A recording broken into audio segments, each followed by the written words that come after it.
الحمد للہ وکفیٰ والصلاۃ والسلام علی عبادہ الذین اصطفیٰ خصوصاً علی افضلہم خاتم النبیین محمد الامین وعلی آلہ وصحبہ اجمعین اما بعد فقد قال اللہ تبارک وتعالی کما ورد فی سورۃ الانفال اعوذ باللہ من الشیطان الرجیم بسم اللہ الرحمن الرحیم یا ایہا الذین آمنوا استجیبوا للہ وللرسول اذا دعاکم لما یحییکم واعلموا ان اللہ یحول بین المرء وقلبہ وانہ الیہ تحشرون الی قولہ تعالی یا ایھا الذین آمنوا ان تتقوا اللہ یجعل لکم فرقانا ویکفر عنکم سیئاتکم ویغفر لکم واللہ ذو الفضل العظیم وقال تبارک وتعالی کما ورد فی سورۃ آل عمران یا ایھا الذین آمنوا اتقوا اللہ حق تقاتہ ولا تموتن الا وانتم مسلمون الی قولہ تعالی وَلْتَكُن مِّنكُمْ أُمَّةٌ يَدْعُونَ إِلَى الْخَيْرِ وَيَأْمُرُونَ بِالْمَعْرُوفِ وَيَنْهَوْنَ عَنِ الْمُنكَرِ وَأُولَٰئِكَ هُمُ الْمُفْلِحُونَ صدق اللہ العظیم رب اشرح لي صدری ويسر لي أمری واحلل عقدۃ من لسانی یفقہوا قولی اللهم ربنا ألهمنا رشدنا واعذنا من شرور أنفسنا اللهم ارنا الحق حقا وارزقنا اتباعه وارنا الباطل باطلا وارزقنا اجتنابه اللهم وفقنا لما تحب وترضى وتقبل منا فإنك خير المتقبلين آمین یا رب العالمین۔ معزز حاضرین اور محترم خواتین، جیسا کہ آپ کے علم میں آ چکا ہے، آج کی اس نشست میں ہمیں 6 آیات کا مطالعہ کرنا ہے سورہ انفال کی، اور 3 آیات کا مطالعہ کرنا ہے سورہ آل عمران کی۔ سورہ انفال کے بارے میں پہلے یہ جان لیجئے کہ وہ غزوہ بدر کے فوراً بعد نازل ہوئی، اور سورہ آل عمران جو ہے وہ غزوہ احد کے بعد نازل ہوئی، گویا کہ ان دونوں کے مابین نزول کے اعتبار سے 1 سال کا فصل ہے، کہ سورہ انفال متقدم ہے، پہلے نازل ہوئی ہے، جبکہ سورہ آل عمران متاخر ہے، بعد میں نازل ہوئی۔ اگرچہ مصحف میں جو ترتیب ہے، جو قرآن حکیم ہمارے سامنے ہے، اس میں جو ترتیب ہے، اس میں آپ کے علم میں ہے کہ سورہ انفال بہت بعد میں ہے، 9ویں پارے میں ہے، لیکن یہ کہ سورہ آل عمران جو ہے وہ 3 اور 4 پارے میں ہے۔ لیکن یہ کہ ترتیب مصحف اور جو ترتیب نزولی ہے، سب کو معلوم ہے کہ اس کے مابین فرق اور اختلاف ہے۔ ان دونوں مقامات پر خطاب ہو رہا ہے مسلمانوں سے بحیثیت امت مسلمہ۔ ارشاد ہوتا ہے یا ایھا الذین آمنوا استجیبوا للہ وللرسول، اے ایمان والو، یا ایھا الذین آمنوا کا جو یہ خطاب ہے پورے مکی قرآن میں ہمیں نہیں ملتا، ایک آدھ ایکسیپشنز ہیں، لیکن ان کے بارے میں بھی اختلاف ہے کہ آیا وہ مکی آیات ہیں یا مدنی۔ یہ خطاب جو ہے یہ مدنی صورتوں میں آپ کو ملے گا، اس لیے کہ مدینے میں تشریف آوری کے بعد حضور کے صلی اللہ علیہ وسلم اب مسلمانوں کی حیثیت ایک امت کی ہو گئی تھی۔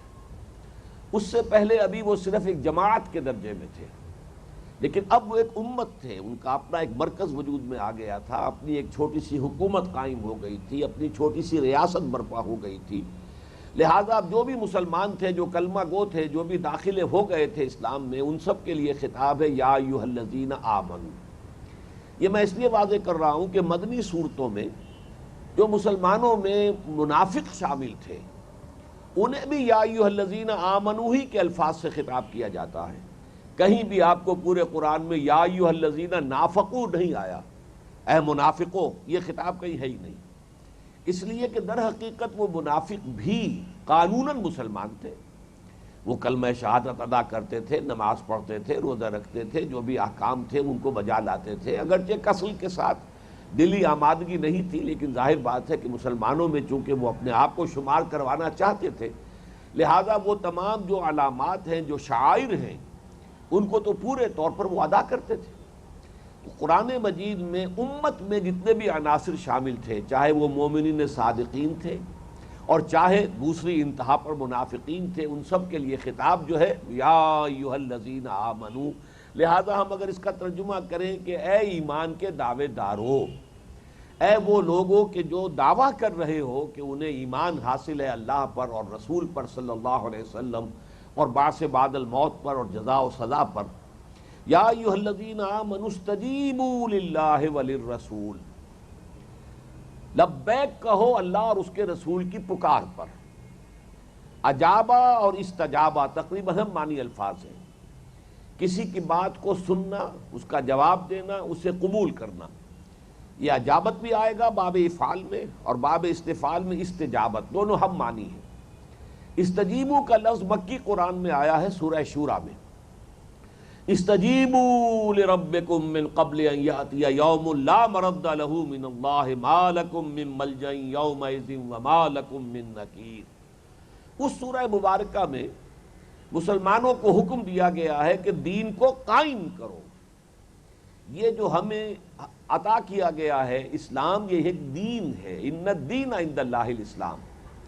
اس دین کو برپا کرنا، قائم کرنا، نافذ کرنا، اس مکمل نظام زندگی کو جو حقیقت میں مکمل نظام عدل و قسط ہے، ہر سطح پر، سیاسی سطح پر، معاشی سطح پر، سماجی سطح پر جو عدل و قسط کا نظام ہے اللہ کا عطا کردہ دین حق، اسے قائم کرو۔ ان اقیموا الدین ولا تتفرقوا فیہ، دین کو قائم کرو اور اس کے بارے میں کسی تفرقے میں مبتلا نہ ہو۔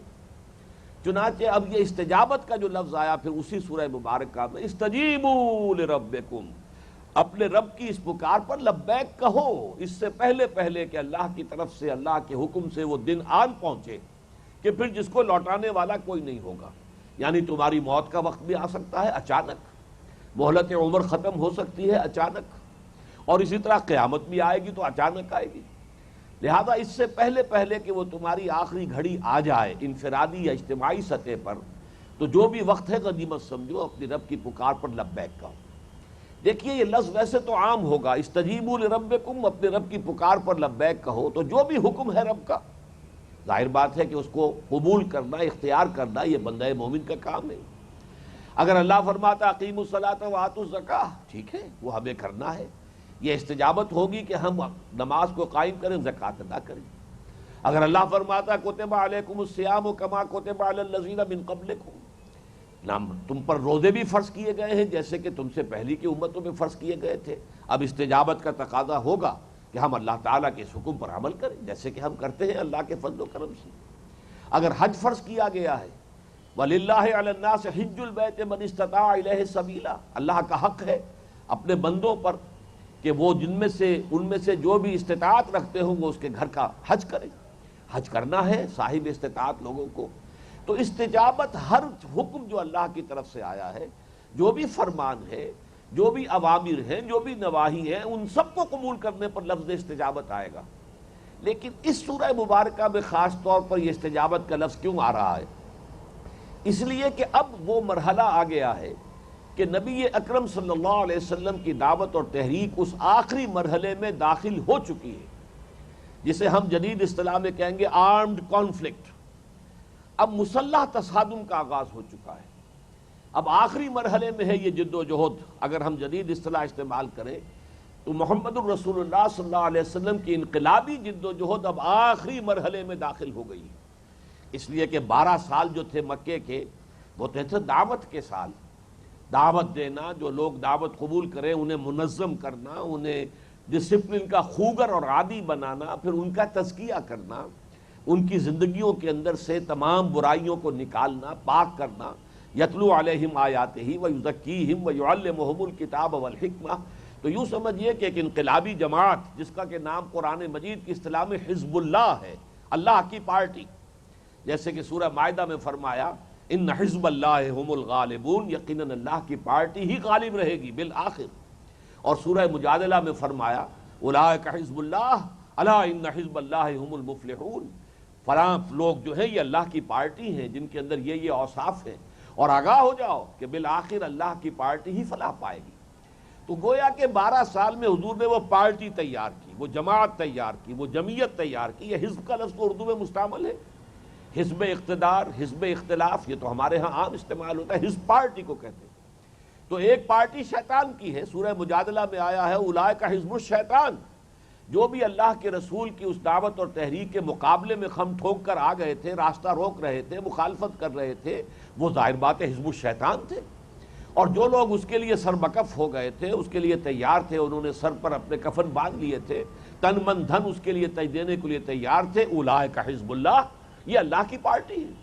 تو اس پارٹی میں جو آخری خونریز تصادم اب شروع ہو گیا تھا، لہذا اب جو مرحلہ آ گیا تھا جو بہت کٹھن تھا، اسی لیے سورہ بقرہ میں پیشگی طور پر تنبیہ دے دی گئی۔ سورہ بقرہ اس سے پہلے نازل ہوئی ہے، سورہ بقرہ غزوہ احد سے قبل نازل ہوئی ہے، سورہ انفال غزوہ بدر کے بعد نازل ہوئی ہے۔ اس اعتبار سے، اور یہ جو ہے ہم پڑھ رہے ہیں سورۃ الانفال، یہ غزوہ بدر کے بعد ہے۔ سورہ بقرہ میں صاف کہہ دیا گیا تھا کہ ہم لازماً وَلَنَبْلُوَنَّكُمْ بِشَيْءٍ مِّنَ الْخَوْفِ وَالْجُوعِ وَنَقْصٍ مِّنَ الْأَمْوَالِ وَالْأَنفُسِ وَالثَّمَرَاتِ وَبَشِّرِ الصَّابِرِينَ۔ اے مسلمانوں، ہم تمہیں لازماً آزمائیں گے، خوف سے، بھوک سے، جان و مال کے نقصانات تھے، اپنی محنتوں کے ثمرات کے ضائع ہونے سے، ان سب سے ہم تمہیں آزمائیں گے، بڑے بڑے امتحان آئیں گے۔ یہ شہادت گاہ الفت میں قدم رکھنا ہے، لوگ آسان سمجھتے ہیں مسلمان ہونا، یہی وجہ ہے کہ اس سے پہلے فرمایا گیا وَاسْتَعِينُوا بِالصَّبْرِ وَالصَّلَاةِ إِنَّ اللَّهَ مَعَ الصَّابِرِينَ، نماز اور صبر کے ذریعے سے مدد حاصل کرو، یقیناً اللہ کی تائید اور نصرت جو ہے وہ صبر کرنے والوں کے ساتھ ہے۔ تو اب ان سے کہا جا رہا ہے استجیبوا للہ وللرسول، تم اللہ اور اس کے رسول کی پکار پر لبیک کہو۔ اب ایسا نہ ہو کہ تمہارے قدم پیچھے ہٹنے لگیں، تمہارے قدموں میں تزلزل پیدا ہو جائے، تمہاری ہمت کہیں جواب دینے لگے، جان پیاری ہو، مال پیارا ہو، اور تم چاہو کہ عافیت کے گوشے ہی میں کہیں بیٹھے رہو۔ ایسا نہیں ہونا چاہیے۔ اب تو جب مارکا گرم ہو گیا ہے، حق و باطل کا تصادم شروع ہو چکا ہے، اب تلواریں تلواروں سے ٹکرائی ہیں میدان بدر میں، اور کہہ دیا گیا ہے کہ اب یہ جنگ جاری رہے گی، یہ مرحلہ جو ہے تصادم کا، یہ جو حضور کی جد و جہد قتال فی سبیل اللہ کے دور میں داخل ہو گئی ہے، تو اب یہ قتال جاری رہے گا۔ وَقَاتِلُوهُمْ حَتَّى لَا تَكُونَ فِتْنَةٌ وَيَكُونَ الدِّينُ كُلُّهُ لِلَّهِ۔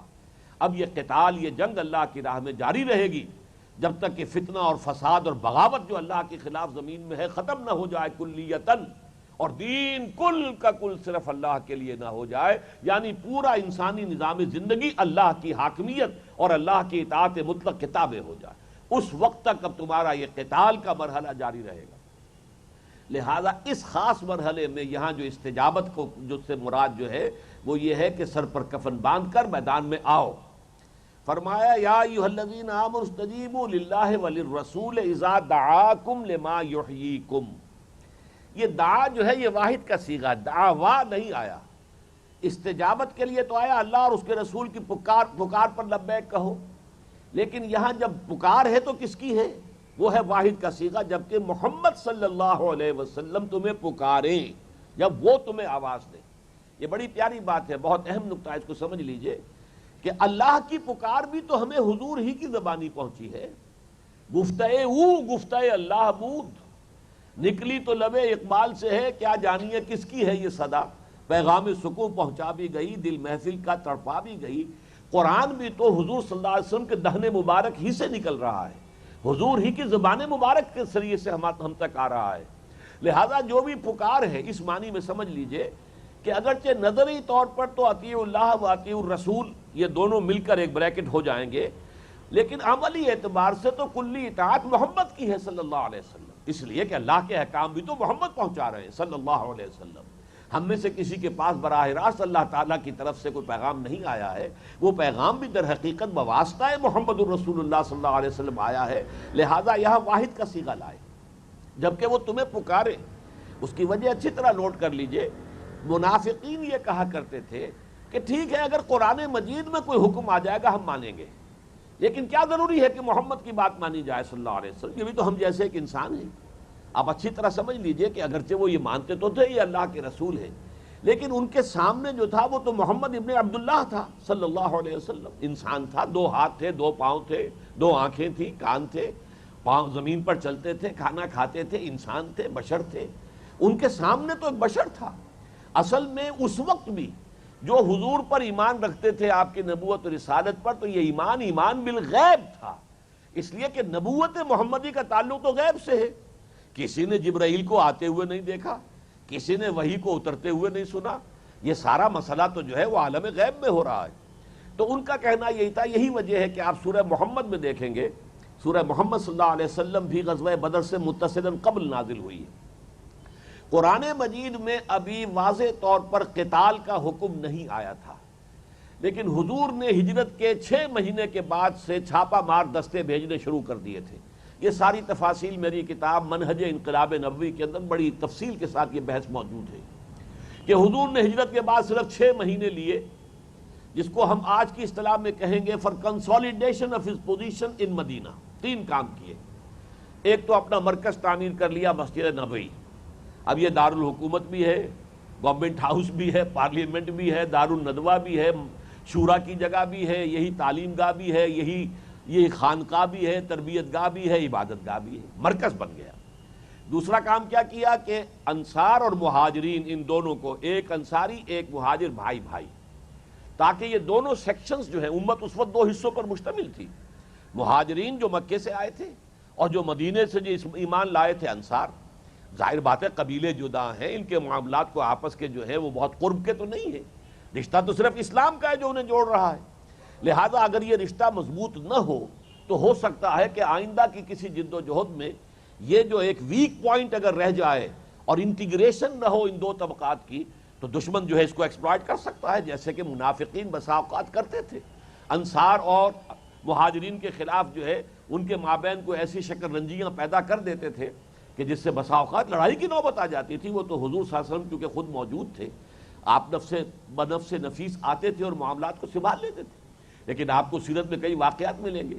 تو آپ نے پہلے ہی دن یہ کام کیا کہ ایک انصاری ایک مہاجر بھائی، مواخات. اور تیسرا کام یہ کیا کہ جو 3 بڑے طاقتور قبیلے یہودیوں کے موجود تھے، بنو قینقاع، بنو نذیر، بنو قریظہ، ان کو تینوں کو جکڑ لیا.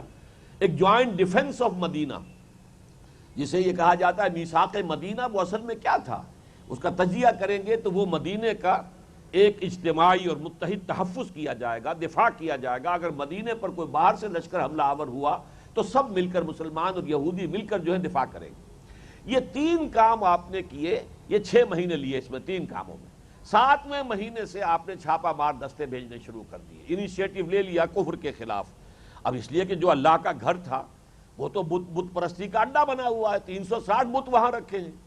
دنیا کے بت قدوں میں پہلا وہ گھر خدا کا، ہم اس کے پاسباں ہیں، وہ ہمارا پاسباں ہے، وہ پاسباں ہمارا. اس حوالے سے نوٹ کیجئے کہ ہم اس کو لبریٹ کرانا، یہ جو ہو گیا کہ جہاد فی سبیل اللہ کی اب سب سے پہلی منزل تھی. اس لیے کہ جزیرہ نماء عرب میں اگرچہ کوئی فارمل حکومت نہیں تھی، لیکن جو بھی کچھ نظام وہاں تھا، وہاں مرکزی حیثیت جو ہے ام القریٰ کی حیثیت مکے کو حاصل تھی.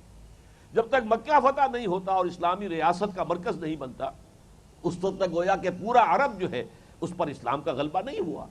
لہذا اب یہ قتال کا مرحلہ شروع ہوا ہے. تو منافقین نے کہنا شروع کر دیا تھا کہ یہ تو محمد نے صلی اللہ علیہ وسلم از خود ہی بات شروع کر لی ہے، ہمیں تو دعوت اور تبلیغ کا کام کرنا چاہیے. خام خواہ جھگڑا بول لینا، دنگا فساد، لڑائی، قتل و غارت گری، یہ تو کوئی اچھی بات نہیں ہے. اگر ایسا ہی ہے تو اللہ کی طرف سے کوئی سورت کیوں نازل نہیں ہو جاتی؟ سورہ محمد میں تذکرہ کیا گیا ہے کہ وہ لوگ کہتے ہیں لولا انزلت سورۃ محکمۃ، کیوں نہیں ابھی تک کوئی سورت اور کوئی آیت نازل ہوئی کہ جس میں واضح حکم قتال آ گیا ہو. تو اس کے بعد فرمایا لو یہ وہ حکم بھی ہم نے بھیج دیا ہے. وہ سورہ قتال بھی کہلاتی ہے. سورہ محمد جو ہے 26ویں پارے میں اسے سورہ قتال بھی کہتے ہیں، 2 نام اس کے ہیں. تو اس کے بعد بھی اب آپ وہاں الفاظ یہ آتے ہیں کہ اے نبی اب آپ دیکھ رہے ہیں ان منافقوں کو کہ جب یہ صورت بھی نازل ہو گئی ہے تو اب وہ آپ کو ایسے دیکھ رہے ہیں کہ جیسے وہ شخص دیکھتا ہے کہ جس کے اوپر موت کی غشی طاری ہو رہی ہو، کہ اب تو کوئی جائے فرار نہیں رہا، ہمارے لیے کوئی راستہ نہیں ہے، کہیں بچ کر جانے کی کوئی جگہ نہیں رہی. ہماری حجت جو تھی وہ اللہ تعالیٰ نے ہمارے اوپر جو ہے الٹی ہمارے اوپر قائم کر دی، صورت نازل ہو گئی. اس اعتبار سے دعاکم، یہ گویا کہ یہاں پر بہت ضروری ہے کہ جو علامہ اقبال نے کہا ہے وہ یہاں 100% اپلیکیبل ہے کہ بمصطفیٰ برساں خیش را کے دی ہماؤس، اگر بہو نہ رسیدی تمام بولا بیس، اپنے آپ کو مصطفیٰ صلی اللہ علیہ وسلم کے قدموں تک پہنچاؤ، اس لیے کہ دین تو بس نام ہی محمد کا ہے صلی اللہ علیہ وسلم۔ بظاہر یہ بات بڑی عجیب معلوم ہوتی ہے، دین تو اللہ کا ہے، اللہ تعالیٰ پر ایمان جو ہے مقدم ہے، اللہ کو کی توحید کا ماننا جو ہے پہلی بنیادی شرط ہے، لا الہ الا اللہ پہلے ہے اور محمد الرسول اللہ بعد میں ہے۔ لیکن یہ کہ اصل میں جو میں نے عرض کیا کہ دین نام ہے حضور کی پہنچائی ہوئی باتوں کا، اللہ کی باتیں بھی آپ نے پہنچائی ہیں، اللہ کا حکم بھی حضور کی زبانی ہم تک پہنچا ہے، اور اس کی مزید شرح اور تفسیر جو ہوئی ہے وہ حضور نے فرمائی ہے۔ لہذا عملی اعتبار سے دین کل کا کل نام ہے محمد کا صلی اللہ علیہ وسلم، بمصطفیٰ برسا خیش را کے دی ہماؤس، دین تو نام ہی ان کا ہے صلی اللہ علیہ وسلم، اگر بہو نہ رسیدی، اگر ان کے قدموں تک تم نے اپنے آپ کو نہ پہنچایا تمام بولہبیس، تو پھر جو کچھ ہے یہ دین تم لیے پھر رہے ہو یہ حقیقت میں بولہبی ہے، دین نہیں ہے۔ تو یا ایھا الذین آمنوا استجیبوا للہ وللرسول اذا دعاکم لما یحییکم، جبکہ وہ رسول تمہیں پکارتے ہیں اس چیز کی طرف جو تمہیں زندگی عطا کرنے والی ہے۔ اب اس کے بھی دو معنی ہوں گے، دیکھیے ایک تو یہ کہ ایک روحانی زندگی ہوتی ہے اور ایک مادی زندگی ہے۔ بہت سے لوگ ہیں کہ اگرچہ مادی اعتبار سے حیوانی اعتبار سے چل پھر رہے ہیں، زندہ ہیں، کھاتے ہیں، پیتے ہیں، گفتگو کرتے ہیں، بھاگ دوڑ کرتے ہیں، روحانی اعتبار سے مردہ ہیں، ان کی روح جو ہے ان کے اندر مر چکی ہے اور گویا کہ دفن ہو چکی ہے، گویا کہ وہ چلتے پھرتے مقبرے ہیں، روح ان کے اندر جو ہے دفن ہو چکی، ان کے دلوں کے اندر اس پر غلاف چڑھ گئے۔ جیسے کہ حضور نے ایک مرتبہ اس طرح مٹھی بند کر کے فرمایا کہ جب کوئی شخص کوئی گناہ کرتا ہے تو دل پر ایک داغ آ جاتا ہے، اگر وہ گناہ توبہ کرتا تو داغ دھل جائے گا، اگر توبہ نہیں کرتا پھر داغ لگے گا، پھر داغ لگے گا، پھر داغ، یہاں تک کہ ایک وقت آئے گا کہ دل یوں بند ہو جائے گا۔ مٹھی آپ نے بند کر کے، یا آپ نے گویا کہ اس کو مثال دی، اب اس کے بعد اس میں کوئی شے داخل نہیں ہو سکتی، کوئی ہدایت راہ نہیں پا سکتی، تو گویا کہ اب اس کے اندر روح جو ہے وہ دفن ہو گئی۔ تو یہ ابو جہل چلتا پھرتا تو نظر آتا تھا، حقیقت میں روحانی طور پر تو مردہ تھا۔ قرآن مجید کہتا ہے اموات غیر احیاء، یہ تو مردہ ہیں، نبی آپ مردوں کو نہیں سنا سکتے، انک لا تسمع الموتى ولا تسمع الصم الدعاء، آپ ان مردوں کو نہیں سنا سکتے، اور آپ جو کہ بہرے ہیں آپ ان کو نہیں سنا سکتے اپنی بات، در حقیقت یہ روحانی طور پر مر چکے ہیں۔ تو 12 برس مکے میں جو حضور دعوت دے رہے تھے وہ روحانی طور پر مردہ یا نیم مردہ لوگوں کو اثر نو حیات تازہ، روحانی اعتبار سے حیات معنوی دی جا رہی تھی۔ جب اللہ اور اس کے رسول پر، آخرت پر، ان حقائق ابدیہ پر جب ان کا ایمان اور یقین استوار ہوا تو گویا کہ ان کی روحیں زندہ ہو گئیں، اب وہ حیات معنوی انہیں حاصل ہو گئی۔ اب خاص طور پر اس کا جو مفہوم آ رہا ہے وہ اس میں ہے کہ اب جو یہ مرحلہ شروع ہو گیا ہے اقامت دین کی جد و جہد کا، آرمڈ کانفلکٹ کا، مسلح تصادم کا، اس میں ظاہر بات ہے کہ جان ہتھیلی پر رکھ کر میدان میں آنا پڑے گا۔ اب جو شخص بھی میدان میں آتا ہے وہ گویا کہ رسک لے کر آتا ہے اپنی زندگی کا، اب واپس آ گئے تو یہ تو قسمت کی بات ہے، ورنہ یہ کہ پورا خطرہ ہے کہ وہیں جان دینی پڑے۔ اس حوالے سے فرمایا گیا، یہی وجہ سورہ بقرہ کے اندر جہاں میں نے وہ آیت آپ کو سنائی کہ وَلَنَبْلُوَنَّكُمْ بِشَيْءٍ مِّنَ الْخَوْفِ وَالْجُوعِ وَنَقْصٍ مِّنَ الْأَمْوَالِ وَالْأَنفُسِ وَالثَّمَرَاتِ، اس سے پہلے یہ بھی آ گیا وَلَا تَقُولُوا لِمَن يُقْتَلُ فِي سَبِيلِ اللَّهِ أَمْوَاتٌ بَلْ أَحْيَاءٌ وَلَٰكِن لَّا تَشْعُرُونَ۔ سورہ آل عمران میں بھی فرمایا وَلَا تَحْسَبَنَّ الَّذِينَ قُتِلُوا فِي سَبِيلِ اللَّهِ أَمْوَاتًا بَلْ أَحْيَاءٌ عِندَ رَبِّهِمْ يُرْزَقُونَ۔ جو لوگ بھی اللہ کی راہ میں قتل ہو جائیں انہیں مردہ نہ سمجھنا، کبھی مردہ نہ کہنا، وہ زندہ ہیں، وہ تو اپنے رب کے پاس رزق پا رہے ہیں۔ تو یہ ہے حیات جس کا ذکر یہاں ہو رہا ہے کہ یہ شہادت، جیسے کہ سورہ توبہ میں آیت آئی ہے ان اللہ اشترى من المؤمنین انفسهم واموالهم بان لهم الجنہ یقاتلون فی سبیل اللہ فیقتلون ویقتلون، اللہ نے اہل ایمان سے ان کی جانیں اور مال خرید لیے ہیں جنت کے عوض۔ اب وہ اللہ کی راہ میں جنگ کرتے ہیں تو قتل کرتے بھی ہیں، قتل ہوتے بھی ہیں۔ ظاہر بات ہے کہ ان کے جسم جو ہے لوہے کے بنے ہوئے نہیں ہیں، ان کو بھی تیر لگے گا تو جان نکل سکتی ہے، ان پر بھی تلوار کا کاری وار آئے گا تو جان نکل سکتی ہے۔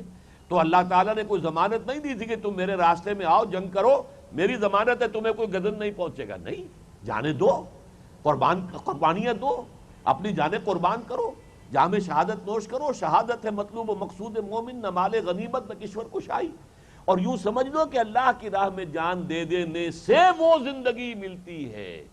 وَلَا تَقُولُوا لِمَنْ يُقْتَلُ فِي سَبِيلِ اللَّهِ أَمْوَاتٌ بَلْ أَحْيَاءٌ وَلَٰكِن لَا تَشْعُرُونَ۔ یہ ہے اس آیہ مبارکہ کا مفہوم، یا ایھا الذین آمنوا استجیبوا للہ وللرسول اذا دعاکم لما یحییکم۔ اب دیکھیے یہ تو ایک ترغیب کا انداز آیا ہے۔ آپ کو معلوم ہے کہ تعلیم اور تربیت میں یہ دونوں چیزیں ہوتی ہیں، شوق دلانا، تشویق، ترغیب، اور ایک ڈانٹ ڈپٹ بھی ہوتی ہے، ترہیب بھی ہوتی ہے، وارننگ بھی ہوتی ہے، کبھی سرزنش بھی کی جاتی ہے، کبھی شاباش دی جاتی ہے۔ تو یہ زیر تربیت جو بھی ہوگا کسی کے، اس کے ساتھ یہ دونوں معاملات جو ہے کرنے پڑیں گے۔ تو یہاں آپ نے دیکھا یہ تو ترغیب کی بات آ گئی، اب ترہیب آ رہی ہے، وَاعْلَمُوا أَنَّ اللَّهَ يَحُولُ بَيْنَ الْمَرْءِ وَقَلْبِهِ وَأَنَّهُ إِلَيْهِ تُحْشَرُونَ۔ جان لو اللہ حائل ہو جایا کرتا ہے انسان اور اس کے دل کے مابین۔ کیا معنی اس کے؟ اللہ حائل ہو جاتا ہے انسان اور اس کے دل کے مابین۔ دل منبع ارادہ ہے، خیر کا ارادہ، شر کا ارادہ، ارادہ ابھرے گا دل سے، لیکن یہ ہے کہ اگر اللہ حائل ہو جائے اور وہ خیر کا ارادہ جو ہے وہ دل میں سے پیدا نہ ہو، یہ ہے وہ کیفیت جسے قرآن میں کہا گیا ہے۔ دوسرا اس کا انداز ہے ختم اللہ علی قلوبہم وعلی سمعہم وعلی ابصارہم غشاوہ۔ ایک حد ہوتی ہے، کسی کو دعوت دی، اس کا انکشاف اس کے دل پر ہو گیا کہ یہ بات صحیح ہے، کسی وجہ سے اس نے کہا کہ ابھی نہیں میں قبول کرتا، ذرا اور سوچ لوں۔ کچھ دنوں کے بعد پھر ایک لمحہ آیا کہ بھائی بات تو صحیح ہے جو محمد کہہ رہے ہیں صلی اللہ علیہ وسلم، دل کو لگتی ہے، دماغ بھی قبول کرتا ہے، لیکن بھائی میں اگر مان لوں گا تو اس کا مطلب ہے ان کی جیت ہو گئی، میری ہار ہو گئی، تو میں اپنی یہ ذلت تو برداشت کرنے کو تیار نہیں ہوں۔ اس طرح ہوتے ہوتے ہوتے ہوتے ایک وقت آتا ہے کہ پھر اللہ تعالیٰ اس کی صلاحیت سلب کر لیتا ہے، اب اس میں حق کو پہچاننے کی صلاحیت ہی نہیں رہتی۔ اور یہ بالکل فزیولوجیکل لا بھی ہے۔ دیکھیے آنکھیں اللہ نے دی ہیں دیکھنے کے لیے، اگر آپ اس آنکھ کے اوپر پٹی باندھ دیں، کئی سال تک پٹی بندھی رہے، آنکھوں کی بینائی زائل ہو جائے گی، اس لیے کہ اس آنکھ سے آپ کو کام نہیں لے رہے جس کے لیے اللہ نے یہ آپ کو عطا کی تھی۔ آپ کا یہ جوائنٹ ہے کوہنی کا، اس کے اندر یہ حرکت ہے، اسے پلاسٹر لگا دیجئے 2 سال تک کے لیے، یہ جو آپ کا جوائنٹ ہے جام ہو جائے گا، اب اس کے بعد اس میں جنبش نہیں رہے گی۔ اسی طریقے سے اللہ نے انسان میں حق کو پہچاننے کی جو صلاحیت اور استعداد رکھی ہے، اب عافیت اسی میں ہے کہ جیسے ہی دل بتا دے کہ ہاں بات ٹھیک ہے، فوراً قبول کر لو۔ اگر تم نے اس میں تاخیر کی تو صلاحیت کم ہو جائے گی، دوسری مرتبہ پھر تم نے ٹھکرا دیا، کوئی مصلحت ہے، کوئی خوف ہے، کوئی ضد ہے، کوئی ہٹ دھرمی ہے، کوئی تعصب ہے، کوئی تکبر ہے، کوئی حسد ہے، جس کی وجہ سے آپ ڈٹ گئے اور نہیں مان رہے، تو ایسا وقت آئے گا کہ پھر اللہ تعالیٰ آپ کے اندر سے اس حق کو دیکھنے کی، سمجھنے کی، پہچاننے کی صلاحیت ہی سلب کر لے۔ ختم اللہ علی قلوبہم وعلی سمعہم وعلی ابصارہم غشاوہ۔ ایک انداز یہ ہے، ایک انداز یہ ہے جو سورہ اعراف میں، سورہ مائدہ میں آیا ہے، سورہ انعام میں، وَنُقَلِّبُ أَفْئِدَتَهُمْ وَأَبْصَارَهُمْ كَمَا لَمْ يُؤْمِنُوا بِهِ أَوَّلَ مَرَّةٍ۔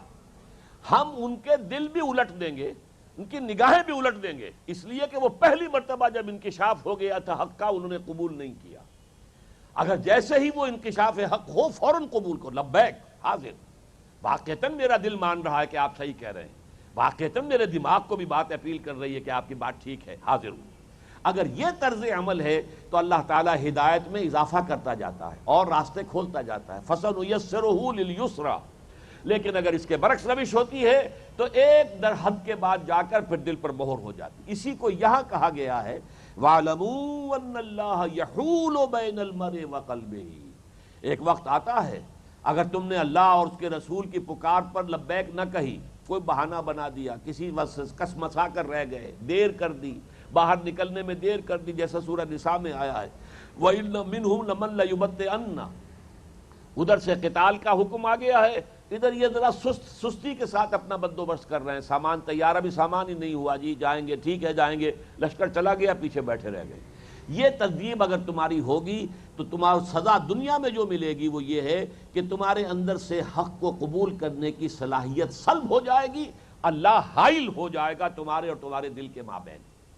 اور وَأَنَّهُ إِلَيْهِ تُحْشَرُونَ، اور دوسری تنبیہ، اور دیکھو پھر تمہیں اللہ ہی کی طرف جمع کیا جائے گا. حساب کتاب وہاں ہونا ہے، جواب طلبی وہاں ہو جائے گی.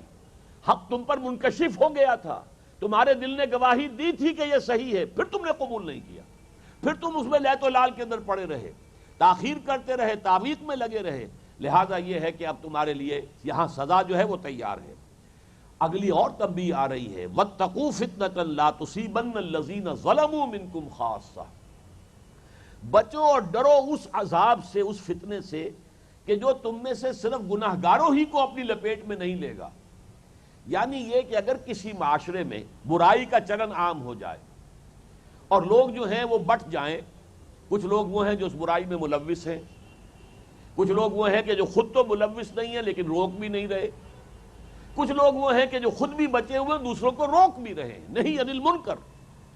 ان تین گروہوں کا معاملہ یہ ہے کہ پھر جب عذاب آتا ہے تو پہلے دونوں گروہ جو ہیں، وہ بھی کہ جو کہ گناہ میں ملوث تھا اور وہ بھی کہ جو گناہ میں خود تو ملوث نہیں تھا لیکن روک بھی نہیں رہا تھا، دونوں عذاب کے اندر آ جاتے ہیں. اس کی پوری تفصیل جو ہے سورہ اعراف میں موجود ہے کہ یہود کا ایک قبیلہ کے جو ساحل سمندر پر آباد تھا اور یوم السبت کے احکام میں وہ زیادتی کر رہے تھے، انہوں نے ہیلے نکال لیے تھے، اللہ کے حکم کا استہزاء اور تمسخر ہو رہا تھا. تو وہاں تین حصوں میں قوم بٹ گئی. ایک وہ کہ جو اللہ کے حکم کو توڑ رہے تھے، ایک وہ کہ جو خود تو نہیں ملوث تھے لیکن روکتے بھی نہیں تھے، ایک وہ تھے جو بیچارے کہہ بھی رہے تھے خدا کے یہ بندو اور باز آ جاؤ، روکو اپنے آپ کو، روکو، تھامو، غلط کام نہ کرو، اللہ کے غضب کو دعوت نہ دو. تو جو درمیانی لوگ تھے، وقالت امۃ منہم لم تعظون قوما اللہ مہلکہم او معذبہم عذابا شدیدا، تو وہ کہتے تھے ان سے جو روکنے والے تھے، منع کرنے والے تھے، نہیں عن المنکر کا فریضہ ادا کر رہے تھے، کیوں اپنے آپ کو ہلکان کر رہے ہو، اس قوم کو سمجھانے میں اپنا وقت لگا رہے ہو، جان ہلکان کر، یہ اب ماننے والے نہیں ہیں، اب تو یہ اللہ کا عذاب ان پر آ کر رہے گا. ان کا جواب قرآن نے نقل کیا، معذرۃ الی ربکم ولعلہم یتقون، بھائی ہمیں تو اپنے رب کے حضور میں معذرت پیش کرنی ہے نا کہ ہم تو آخری وقت تک انہیں روکتے رہے، اور کیا پتا ہو سکتا ہے ان میں سے کسی کا دل جو ہے وہ بدل ہی جائے، ایک بھی بچ جائے تو بہت بڑی ہمارے لیے کمائی ہے. جیسے کہ حضور نے حضرت علی سے مخاطب ہو کر فرمایا تھا، لا یہدی اللہ بک رجلا واحدا خیر لک من حمر النعم، اللہ تمہارے ذریعے سے ایک انسان کو بھی ہدایت دے دے تو وہ تمہارے لیے سرخ اونٹوں سے بڑی دولت ہے. تو کیا پتا ہے ہمارے سمجھانے سے کچھ لوگ باز آئی جائیں. اس کے بعد فرمایا فلما نسوا ما ذکروا بہ انجینا الذین ینہون عن السوء، تو جب ان لوگوں کی حد سے بڑھ گئی اور وہ ساری جو انہیں تذکیر اور نصیحت کی گئی اسے انہوں نے نظر انداز کر دیا، تو ہم نے صرف ان کو بچایا جو برائی سے روکتے تھے، باقی دونوں گروہ جو ہے عذاب کے اندر مبتلا ہوئے اور ان کو جو ہے بندروں کے اندر ان کی شکل تبدیل کر دی گئی اور چند دنوں کے بعد وہ ہلاک ہو گئے. تو یہ عذاب جب آتا ہے، حدیث میں بھی حضور نے ایک بڑی عمدہ مثال سے اس کو سمجھایا ہے کہ دیکھیے ایک جہاز ہے پانی کا، کچھ لوگ اس کے عرشے پر بیٹھے ہوئے ہیں، کچھ نیچے کی منزل میں ہیں. اب ظاہر بات ہے نیچے والے جو ہیں پانی لینے آتے ہیں تو عرشے کے اوپر سے ہی پانی لیں گے نا، اپنے ڈول سمندر میں ڈالیں گے، پانی کھینچیں گے، اور پھر وہ ڈول لے کر پانی لے کر جب جائیں گے تو جو عرشے پر بیٹھے ہوئے ان پر چھینٹے پڑیں گے، تو انہیں تکلیف ہوتی تھی اور وہ ان سے جو ہے برا مانتے تھے، یہ کیا ہمیں تکلیف دیتے ہو. تو بالآخر انہوں نے طے کیا اچھا جی ہم تو اس کے پیندے میں سوراخ کر لیتے ہیں، یہاں سے پانی لے لیں گے. حضور نے فرمایا دیکھو اگر وہ پیندے میں سوراخ کریں گے اور ان کا ہاتھ نہیں پکڑیں گے لوگ، تو جہاز جب ڈوبے گا تو صرف وہی نہیں ڈوبیں گے کہ جنہوں نے پیندے میں سوراخ کیا، بلکہ پورا جہاز ڈوبے گا. تو انسانی معاشرہ اس اعتبار سے اس جہاز کے مانند ہے، اگر بدی کا فروغ ہو رہا ہو، روکنے والا نہ ہو، تو پھر اگر تباہی آئے گی اس معاشرے پر، اس قوم پر، تو اس میں سب کے سب گیہوں کے ساتھ وہ گھن جو ہے وہ بھی پس جائے گا. وَاتَّقُوا فِتْنَةً لَا تُصِيبَنَّ الَّذِينَ ظَلَمُوا مِنْكُمْ خَاصَّةً وَاعْلَمُوا أَنَّ اللَّهَ شَدِيدُ الْعِقَابِ، اور جان لو اللہ تعالیٰ سزا دینے میں بہت سخت ہے. اس کی یہ شان بھی ہے، وہ غفور بھی ہے، رحیم بھی ہے، ستار بھی ہے، غفار بھی ہے، ودود بھی ہے، لطیف بھی ہے، سب کچھ ہے، لیکن شدید ذو انتقام بھی ہے، انتقام لینے والا، شدید العقاب بھی ہے، سخت سزا دینے والا، یہ بھی اس کی شان ہے. لہذا یہ تو یہ کہ تم اپنے آپ کو اللہ کی کس شان کا مستحق بنا رہے ہو یہ فیصلہ تم خود کرو. اب تمہارے لیے سیدھا راستہ کیا ہے؟ یا ایھا الذین آمنوا استجیبوا للہ وللرسول لما اذا دعاکم لما یحییکم. یہ ہے ہمارے لیے در حقیقت اب تک کی 3 آیتوں کا خلاصہ، کہ ہم یہ سمجھیں کہ جو بھی اللہ اور اس کے رسول کی پکار ہے، اس پکار میں نماز قائم کرو، روزہ رکھو، زکوٰۃ ادا کرو، حج کرو، شراب نہ پیو، سور کا گوشت نہ کھاؤ، مردار نہ کھاؤ، یہ سارے بھی اسی کے احکام ہیں. پردہ نافذ کرو، وراثت کی تقسیم کرو، فریضۃ من اللہ، اللہ کی طرف سے فرض سمجھ کر بیٹوں کو بیٹیوں کو سب کو حصہ دو. اب اگر ہم نہیں کر رہے ہیں تو گویا کہ ہم اللہ تعالیٰ کے ان احکام کی خلاف ورزی کر رہے ہیں. لیکن یہ تمام احکام جوڑ کر ایک بہت بڑا حکم بنتا ہے، ان اقیموا الدین، دین کو قائم کرو. یہ پورا ایک نظام زندگی کی حیثیت سے، ایک فل پولیٹیکو سوشو اکنامک سسٹم کی حیثیت سے، سسٹم آف سوشل جسٹس کی حیثیت سے بالفعل قائم ہو جائے. اس کے لیے تن من دھن لگاؤ، یہاں تک کہ چونکہ خاص طور پر اس وقت مرحلہ شروع ہو چکا تھا مسلح تصادم کا، یہاں تک کہ جان ہتھیلی پر رکھ کر میدان جنگ میں آ جاؤ اور اللہ کے لیے اپنی جانوں کا نذرانہ پیش کرنے کے لیے تیار ہو جاؤ. اب جو چوتھی آیت آ رہی ہے یہ بڑی عجیب آیت ہے. اس میں اگرچہ خاص طور پر جو پس منظر میں قرآن مجید پر غور کرتے ہوئے میں نے کئی دفعہ عرض کیا ہے کہ پہلے ہمیں سوچنا چاہیے کہ کسی آیت کا خاص پس منظر کیا ہے، جسے ہم شان نزول بھی کہتے ہیں، کہ جب وہ آیات نازل ہوئیں کیا حالات تھے اور کون لوگ ہیں، روئے سخن کن کی طرف ہے، کن سے بات ہو رہی ہے. لیکن پھر چونکہ قرآن مجید صرف اس دور کے لیے ہدایت بن کر نہیں آیا بلکہ ابد الآباد تک کے لیے ہدایت ہے، لہذا پھر جنرلائز کریں گے. پہلے کو کہتے ہیں تعویل خاص، خاص پس منظر کے کانٹیکسٹ میں اس کی تعویل اور اس کی تفسیر کرنا. ایک تعویل عام ہے، جنرلائز کر کے الفاظ سے جو مفہوم نکل رہا ہے ابدی، اس کو حاصل کرنا. تعویل خاص کے اعتبار سے دیکھیے یہاں خاص طور پر مہاجرین سے خطاب ہے. وَاذْكُرُوا إِذْ أَنْتُمْ قَلِيلٌ مُسْتَضْعَفُونَ فِي الْأَرْضِ، اے مہاجرین مکہ یاد کرو جبکہ تم بڑے قلیل تھے تعداد میں اور تمہیں زمین میں، الارض سے مراد ارض مکہ، ارض حرم، ارض مقدس میں تمہیں دبا لیا گیا تھا. ظاہر بات ہے مسلمان کمزور تھے، مغلوب تھے، کفار کا غلبہ تھا، ان کی طاقت تھی، ان کی یوں سمجھیے کہ سطوت تھی. وہاں مسلمان جو ہیں انہیں ستایا جا رہا تھا، مارا جا رہا تھا، پرسیکیوٹ کیا جا رہا تھا. تو ذرا یاد کرو اذ انتم قلیل، تمہاری تعداد کم تھی، مستضعفون فی الارض، اور تمہیں دبا لیا گیا تھا زمین کے اندر. تخافون ان یتخطفکم الناس، اور تمہیں ڈر رہتا تھا کہ تمہیں لوگ اچک کر لے جائیں گے. ظاہر بات ہے کہ وہاں کوئی پروٹیکشن نہیں تھی، خاص طور پر جو بیچارے غلاموں کے طبقے میں سے ایمان لائے تھے ان کا تو کوئی حق سرے سے تھا ہی نہیں. آقا جب چاہے، جیسے کہ آپ کی اگر بکری ہے، جب تک چاہیں آپ اسے اپنے ہاں باندھ کر رکھیں، جب چاہیں اسے ذبح کریں، اس کا گوشت کھا لیں. کون آپ سے پوچھ سکتا بھائی میری بکری تھی میں نے ذبح کیا، بات ختم ہوئی. اسی طرح وہ جو غلام ہوتے تھے، کنیزیں، وہ تو گویا کہ آقاؤں کی ملکیت ہوتے تھے، ان کے رحم و کرم پر ان کے کوئی حقوق نہیں تھے. جب چاہیں قتل کر دیں، جب چاہیں ان کو جس طریقے سے چاہیں ایذا پہنچائیں. تو یہ جو کچھ ہو رہا تھا، جیسے حضرت سمیہ شہید کر دی گئی رضی اللہ تعالی عنہ، ابو جہل نے کیا شدید ترین پرسیکیوشن کے بعد، ان کے شوہر حضرت یاسر رضی اللہ تعالی عنہ شہید کر دیے گئے شدید ترین پرسیکیوشن کے بعد.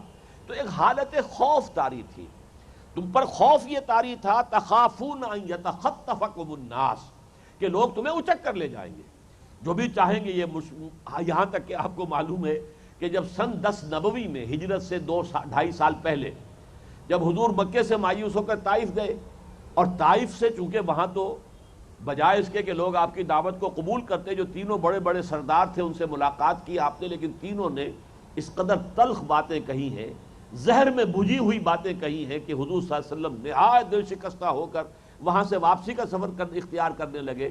تو پھر انہوں نے گنڈوں کو اشارہ کر دیا ذرا ان کی خبر لو، اور پھر پتھراؤ ہوا شدید، آپ کا جسم اطہر جو ہے لہو لہان ہوا. ان حالات کے اندر جب مکے واپس آئے ہیں تو مکے میں اب داخل نہیں ہو سکتے تھے، اس لیے کہ پروٹیکشن جو تھی ابو طالب کا انتقال ہو چکا. بنو ہاشم کے وہ سردار تھے، چاہے خود ایمان نہیں لائے لیکن حضور کو پروٹیکشن حاصل تھی، ان کی وجہ سے بنو ہاشم سب کے ساتھ جو ہے حضور کی پشت پر تھے. اب ان کا انتقال ہو چکا، اب بنو ہاشم کا سردار ابو لہب ہے. ابو لہب تو خود خون کا پیاسا ہے محمد الرسول اللہ کا. لہذا آپ کو معلوم ہے کہ آپ نے مکے کے ایک شخص کو پیغام بھیجا، کوئی بڑا سردار تھا صاحب حیثیت، اگر تم مجھے اپنی امان میں لے لو تو میں آ جاؤں. اس نے معذرت کر دی کہ نہیں جی. پھر بھیجا حضرت زید ابن حارثہ کو رضی اللہ تعالیٰ، اچھا ذرا فلاں شخص کے پاس جاؤ، وہ بڑا شریف آدمی ہے، شاید وہ مجھے امان دے دے تو میں مکے میں آ جاؤں. آپ باہر ہیں، مکے کے باہر آپ نے اپنا ڈیرا لگایا ہوا، داخل نہیں ہو رہے. اس کا بھی جواب آ گیا نفی میں.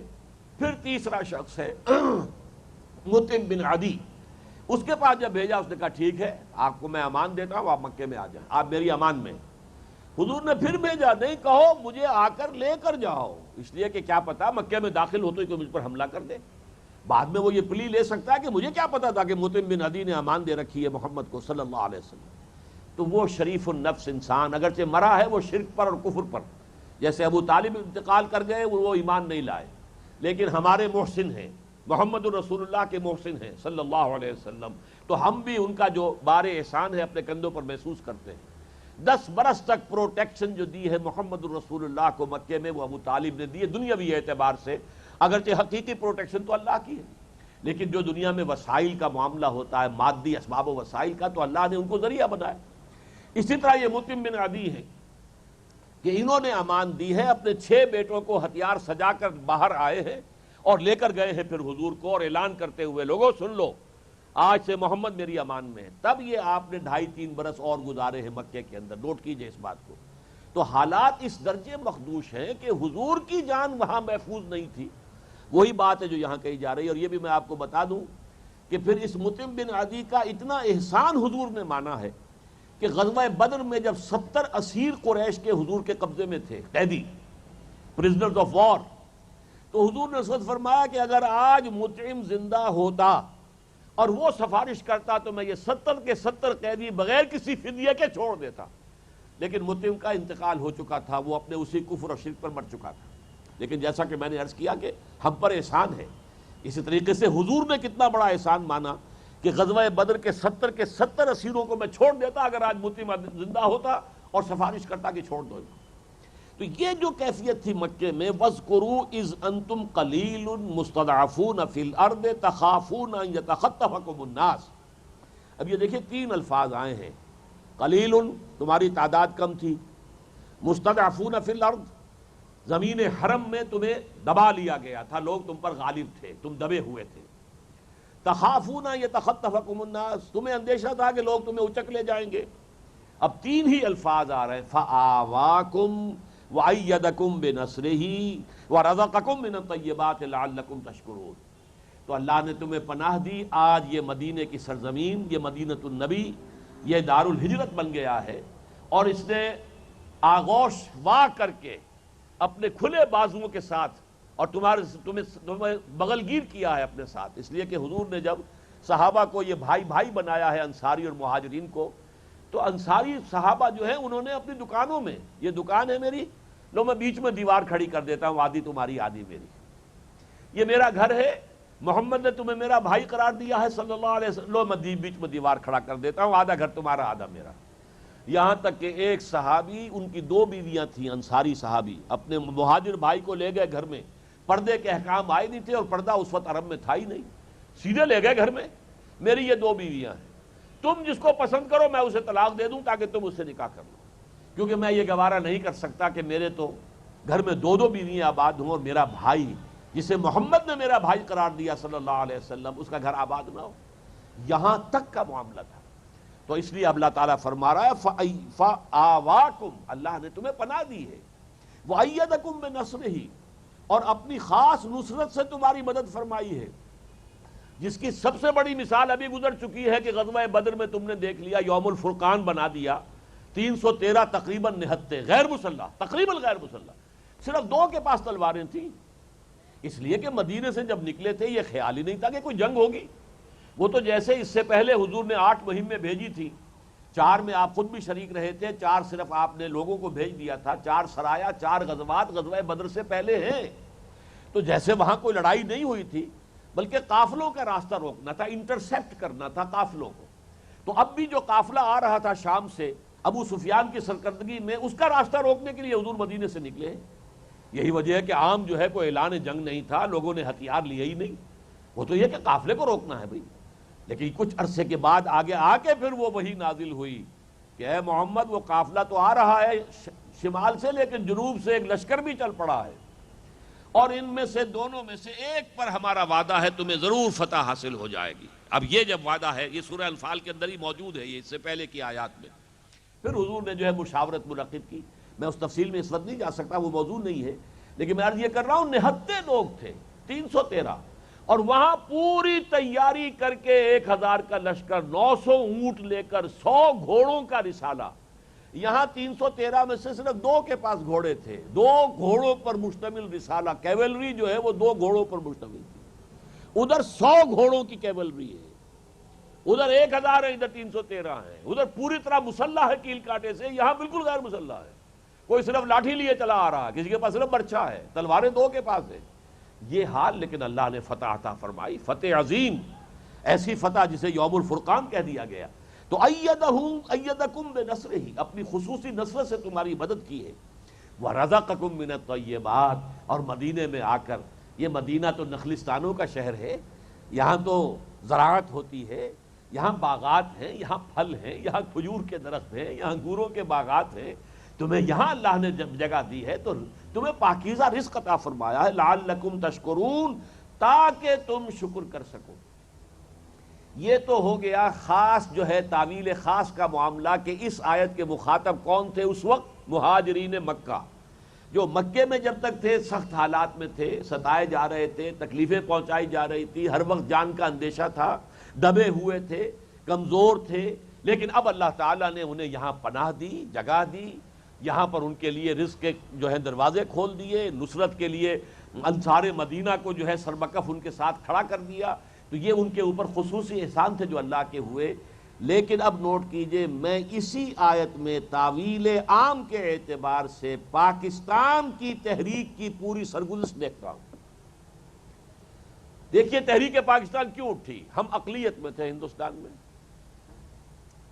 انتم قلیل، ہم اقلیت میں تھے، ہندو اکثریت میں تھا.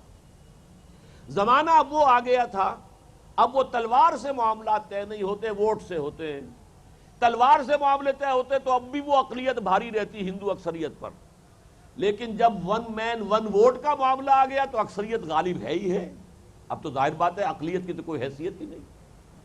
اس وقت بھی ہم دبے ہوئے تھے، تجارت پر ان کا قبضہ تھا، سرکاری ملازمتوں میں وہ ہم سے بہت آگے نکل چکے تھے، اس لیے کہ انہوں نے تو فوری طور پر انگریزی پڑھنی شروع کر دی تھی. ہمارے ہاں تو جو ہمارا سب سے زیادہ مخلص علماء کا طبقہ تھا، انہوں نے تو کہا تھا کہ انگریزی پڑھیں گے نہیں، نہ انگریزی تہذیب اختیار کریں گے، نہ میز کرسی پر بیٹھ کے کھانا کھائیں گے، نہ چمچ استعمال کریں گے، کانٹا تو بہت دور کی بات ہے، چھری کانٹا، چمچ بھی استعمال نہیں کریں گے. گویا کہ پورا بائیکاٹ مغرب کا، مغربی تہذیب کا، مغربی علوم کا، مغربی زبان کا، مغربی سائنسز کا. لہذا ہندو آگے نکل گیا. اسی لیے تو سر سید خان نے پھر بعد میں واویلا مچایا ہے مرحوم نے کہ یہ اگر روش جاری رہی تو تم تو صرف ماشکی رہ جاؤ گے یا قصائی رہ جاؤ گے، یا تمہارے پاس کاروبار صرف چمڑوں کا رہ جائے گا کہ جو ہندو نہیں کرتا. اب تو کرتے ہیں ڈٹ کر، وہ چمڑوں کا کاروبار بھی کرتے ہیں، لیکن پہلے نہیں کرتے تھے. بھائی یہ چیزیں رہ جائیں گی تمہارے پاس، کچھ نہیں رہے گا. تو انگریزی پڑھو، آگے آؤ.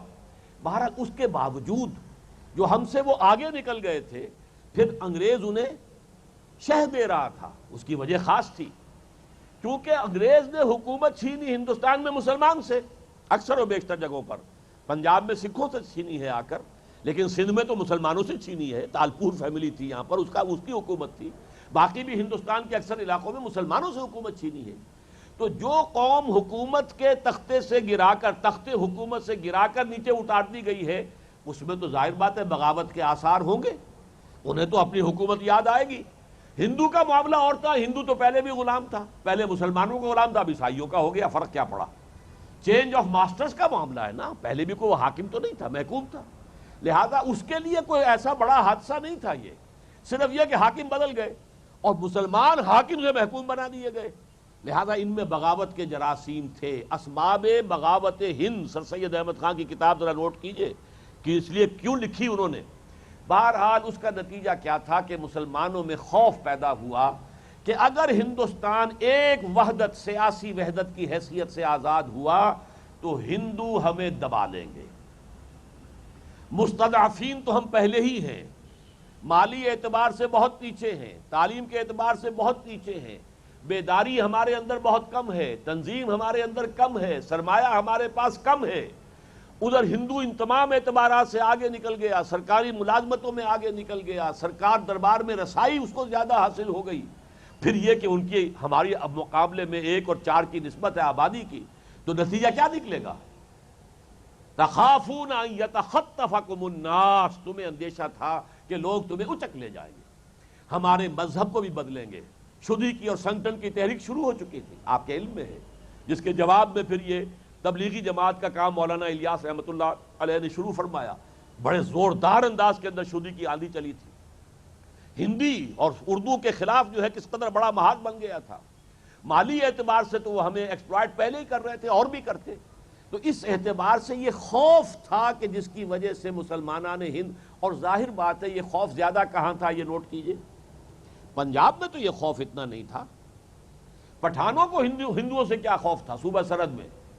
وہاں تو 99% مسلمان ہیں، زیادہ سے زیادہ 1% کوئی ہندو سکھ ہوگا وہاں پر، انہیں کوئی خوف نہیں تھا۔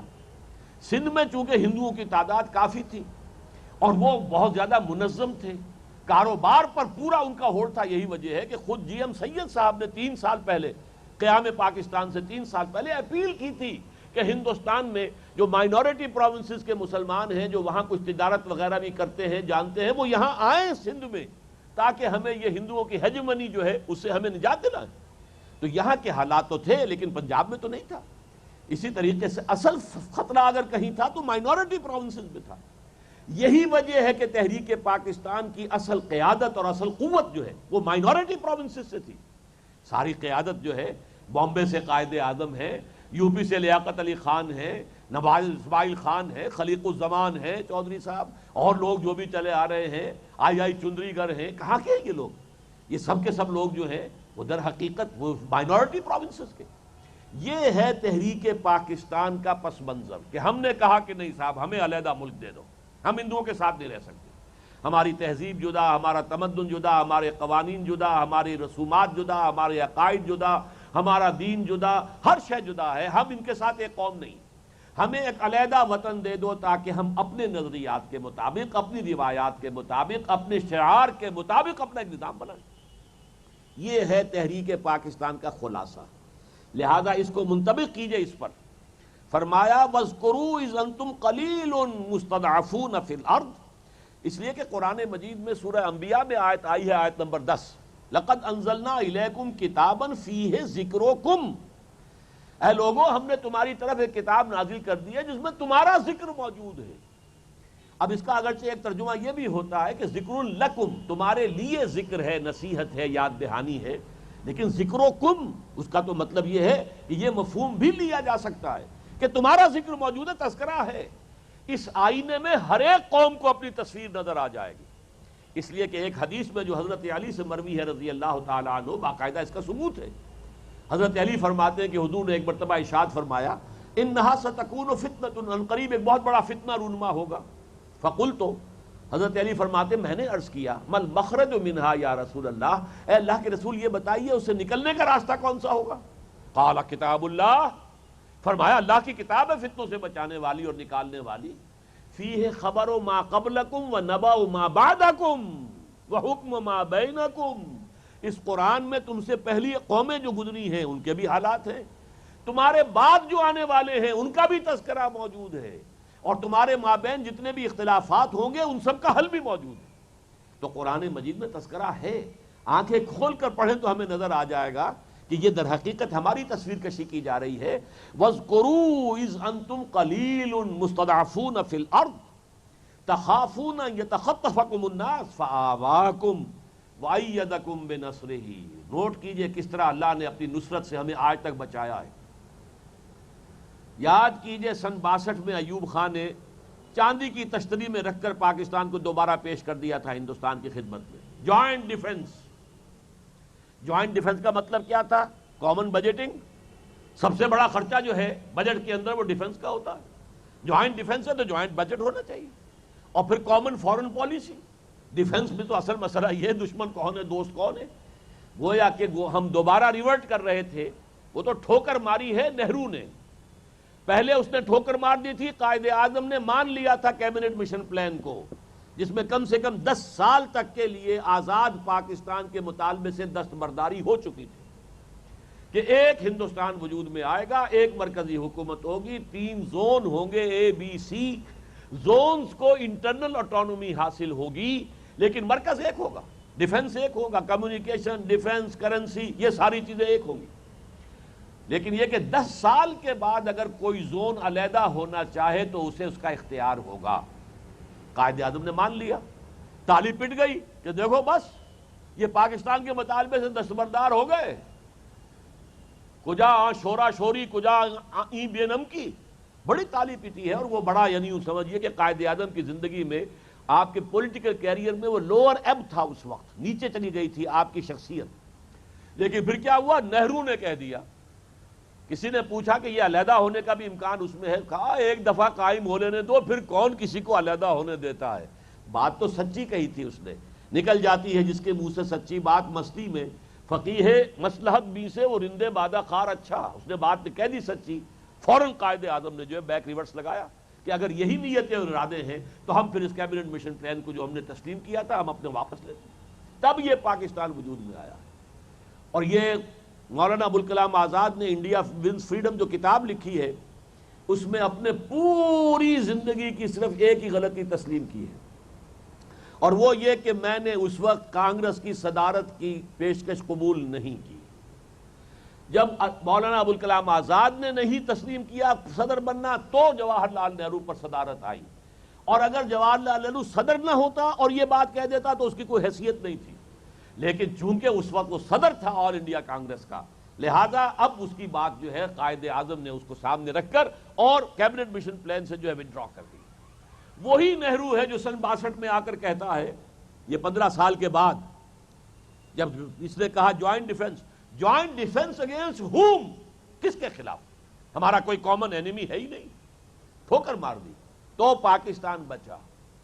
پھر سن 65 میں 3 ہی سال بعد لاہور کو جس طرح بچایا ہے، نوٹ کیجئے کہ B B C television پر دکھا دیا گیا فال آف لاہور، لاہور تو فتح ہو چکا، بھارتی فوجیں داخل ہو چکی، فال آف لاہور کی فلم دکھائی جا رہی۔ اتنا یقینی تھا، جو جنرل تھے انہوں نے طے کیا ہوا تھا آفیسرز نے، شام کو جم خانہ کلب میں جہاں قائد اعظم لائبریری بنی ہوئی ہے لارنس گارڈن میں، یہ تھا وہاں کا جم خانہ کلب، شام کو جا کے شراب پیئیں گے، اتنا یقین تھا انہیں۔ لیکن پھر اللہ نے سألقی فی قلوب الذین کفروا الرعب، یہ بھی اسی سورہ انفال کی آیت ہے، میں ان کافروں کے دلوں میں رعب ڈال دوں گا۔ وہ ایسا رعب ڈالا ہے، جب انہوں نے دیکھا ریزسٹنس ہی کوئی نہیں، ہمارا راستہ کوئی روک ہی نہیں رہا، تو خوف طاری ہو گیا کہ ہمیں گھیرے میں نہ لیا جا رہا ہو، اور چھٹک کر کھڑے رہ گئے۔ اور وہ ٹائم مل گیا پاکستان کو کہ پھر اس نے اپنے ڈیفنس کو موبیلائز کر لیا، ورنہ یہ کہ اس وقت تو واقعتاً ان کے لیے کھلی سڑک پڑی ہوئی تھی، گرینڈ ٹرنک روڈ کے اوپر بڑھتے ہوئے چلے آتے، کوئی روکنے والا تھا ہی نہیں۔ ہم لوگ تو پورے مطمئن تھے، بھٹو صاحب نے اطمینان دلا دیا تھا ایوب خان کو کہ انڈیا انٹرنیشنل بارڈر کراس نہیں کرے گا۔ جو کچھ ہم کر رہے ہیں، ہم نے جو بھی کمانڈوز اپنے داخل کیے تھے اس وقت کشمیر میں، تو اس نے یقین دلایا تھا کہ امریکنز نے مجھے یقین دلا دیا ہے کہ بھارت انٹرنیشنل باؤنڈری کراس نہیں کرے گا، جو کچھ تم کشمیر میں کرنا چاہتے ہو کر لو، اگر کوئی انڈیا بھی کوئی قدم اٹھائے گا تو کشمیر میں اٹھائے گا۔ تو اس کے اوپر یہ خاموش آرام سے بیٹھے ہوئے سو رہے تھے۔ بہرحال میں آپ کو یہ بتا رہا ہوں کہ یہ اب تک جو تحفظ دیا اللہ تعالیٰ نے، سن 71 میں بھی اگرچہ ایسٹ پاکستان ہم سے کٹ گیا، بنگلہ دیش بن گیا، وہ ایک دوسری داستان ہے، میں تفصیل میں اس وقت نہیں جا سکتا، لیکن یہ یاد کر لیجئے سن 71 میں یہ جو بچا کھچا پاکستان اب ہے، اس کو بھی اللہ نے ہی بچایا ہے، ورنہ ہم ختم ہو چکے تھے۔ ہمارا ڈیفنس راجستھان سینٹر میں ختم ہو چکا تھا، اس پورے سیکٹر میں بھارت کی پیش قدمی جاری تھی، سیالکوٹ سیکٹر پر ہمیں شکست ہو چکی تھی، بھارت تیزی سے آگے بڑھ رہا تھا، ہماری ایئر فورس جو ہے بالکل مفلوج ہو گئی تھی، یہ اواکس کے قسم کے جو ہے یہ ہیلی کاپٹرز دے دیے تھے رشیا نے بھارت کو کہ ہمارا ایک جہاز ذرا سا جنبش کرتا تھا تو انہیں معلوم ہو جاتا تھا، لہذا ہماری ایئر فورس تقریباً مفلوج تھی۔ آپ کے اسی شہر کراچی میں آ کر کیماڑی میں ایک ہمارے نیوی کے جہاز کو ہٹ کر کے گئے ہوں، اور لینڈ ڈیفنسز جو ہیں کوسٹل ڈیفنسز ان کو سٹرینگتھن کیا جا رہا تھا، اندیشہ ہو گیا تھا کہ بھارتی یہاں پر اتر نہ جائیں، اس ساحل کے اوپر وہ فوجیں نہ اتار دیں، یہ حال تھا ہمارا۔ لیکن یہ کہ جس کو اندرا گاندھی مرتے مرتے وہ کہتی رہی pro Pakistan tilt of Nixon administration, اس کے نتیجے میں یہ کہ نکسن نے حکم دیا ہے کوسیجن کو بس اب بند کرو، نو مور، ہاٹ لائن کے اوپر یہ حکم گیا ہے، اور کوسیجن نے حکم دیا ہے اندرا گاندھی کو کہ سیز فائر کرو، اور یونیلیٹرل سیز فائر کیا ہے بھارت نے. اللہ نے بچایا، ابھی تک بچائے رکھا ہے. لیکن یہ کہ یہ جان لیجئے اللہ تعالیٰ کی رحمت پر زیادہ جری نہیں ہونا چاہیے. گارنٹی نہیں ہے کہ وہ ہمیشہ بچائے گا. ہو سکتا ہے رسی دراز کرے، موقع پر موقع دے. کوئی وقت ایسا بھی آ سکتا ہے کہ پھر وہ اس کا موقع ختم ہو جائے، وہ اجل مدت معین جو ہے ختم ہو جائے، پوری ہو جائے، اور پھر کوئی بڑا عذاب کا کوڑا ہم پر پڑ جائے. بہرحال اس وقت اس آیت پر میں بات کر رہا تھا، وَاذْكُرُوا إِذْ أَنْتُمْ قَلِيلٌ مُسْتَضْعَفُونَ فِي الْأَرْضِ تَخَافُونَ أَنْ يَتَخَطَّفَكُمُ النَّاسُ فَآوَاكُمْ وَأَيَّدَكُمْ بِنَصْرِهِ وَرَزَقَكُمْ مِنَ الطَّيِّبَاتِ. کس قدر خوشحالی پاکستان میں ہوئی تھی. پاکستان بننے کے فوراً بعد کتنی بمپر کراپس ہوئی ہیں ہمارے ہاں. اللہ کی رحمتوں کے خزانے جس طریقے سے کھل گئے. بھارت کو تو کہتے تھے بہت پسماندہ ملک ہے، ہمارے ہاں ترقی اور خوشحالی جو ہے تیزی کے ساتھ آگے آ رہی تھی. وَرَزَقَكُم مِّنَ الطَّيِّبَاتِ لَعَلَّكُمْ تَشْكُرُونَ، تاکہ تم شکر کرو. اب اگلی آیت جو ہے اس میں مرثیہ آئے گا، یا ایھا الذین آمنوا لا تخونوا اللہ والرسول وتخونوا اماناتکم وانتم تعلمون. اے ایمان والو، خیانت مت کرو اللہ کے ساتھ اور اس کے رسول کے ساتھ، اور نہ ہی خیانت کرو باہمی اپنی امانتوں میں. اللہ کے ساتھ خیانت کیا ہے؟ اس کو عام مفہوم میں لیجئے. ان اللہ اشتری من المؤمنین انفسهم واموالهم بان لهم الجنہ. اللہ نے اہل ایمان سے ان کی جانیں اور مال خرید لیے ہیں. میرے پاس میری جان جو ہے وہ میری نہیں ہے، اللہ کی ہے. میرے پاس جو کچھ مال ہے میرا نہیں، اللہ کا ہے. جب اللہ کا تقاضا آئے پیش کر دوں. تقاضا آئے گا محمد کی زبان سے صلی اللہ علیہ وسلم، آؤ بھائی نکلو اب اللہ کے راہ میں، لاؤ بھائی اللہ کے راہ میں انفاق کرو، خرچ کرو. اس لیے کہ اب ہمیں ایک مہم جو ہے بھیجنی ہے، اس کے لیے ساز و سامان تیار کرنا ہے. تو تقاضا آئے گا حضور کی زبان مبارک سے، ہے اللہ کے ساتھ سودا تمہارا. لیکن یہ کہ اب اگر تم اس کے اندر کسمساتے ہو، تمہاری تجوریاں جو ہیں جو کہ تم بند رہتی ہیں، تم اللہ کی راہ میں خرچ کرنے کو تیار نہیں ہو، تم اپنی جان ہتھیلی پر رکھ کر میدان میں آنے کو تیار نہیں ہو، تو یہ اب خیانت کر رہے ہو اللہ اور اس کے رسول کے ساتھ. لا تخونوا اللہ والرسول وتخونوا اماناتکم. اللہ اور اس کے رسول کے ساتھ بھی خیانت نہ کرو، اور آپس میں بھی ایک دوسرے کے ساتھ اگر کوئی امانت کا معاملہ ہو تو خیانت نہ کیا کرو. ظاہر بات ہے یہ چیزیں ہوتی ہیں، جو اللہ کا حق مانے گا وہ بندوں کا حق بھی مانے گا، جو اللہ کا شکر کرے گا وہ بندوں کا بھی شکریہ ادا کرے گا اگر کسی نے اس کے ساتھ کوئی بھلائی اور خیر کی ہے.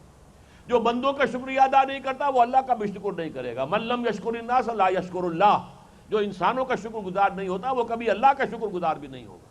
اس حوالے سے جو بندوں کے اندر خیانت کرے گا آپس میں، اللہ کے ساتھ بھی خیانت کرے گا.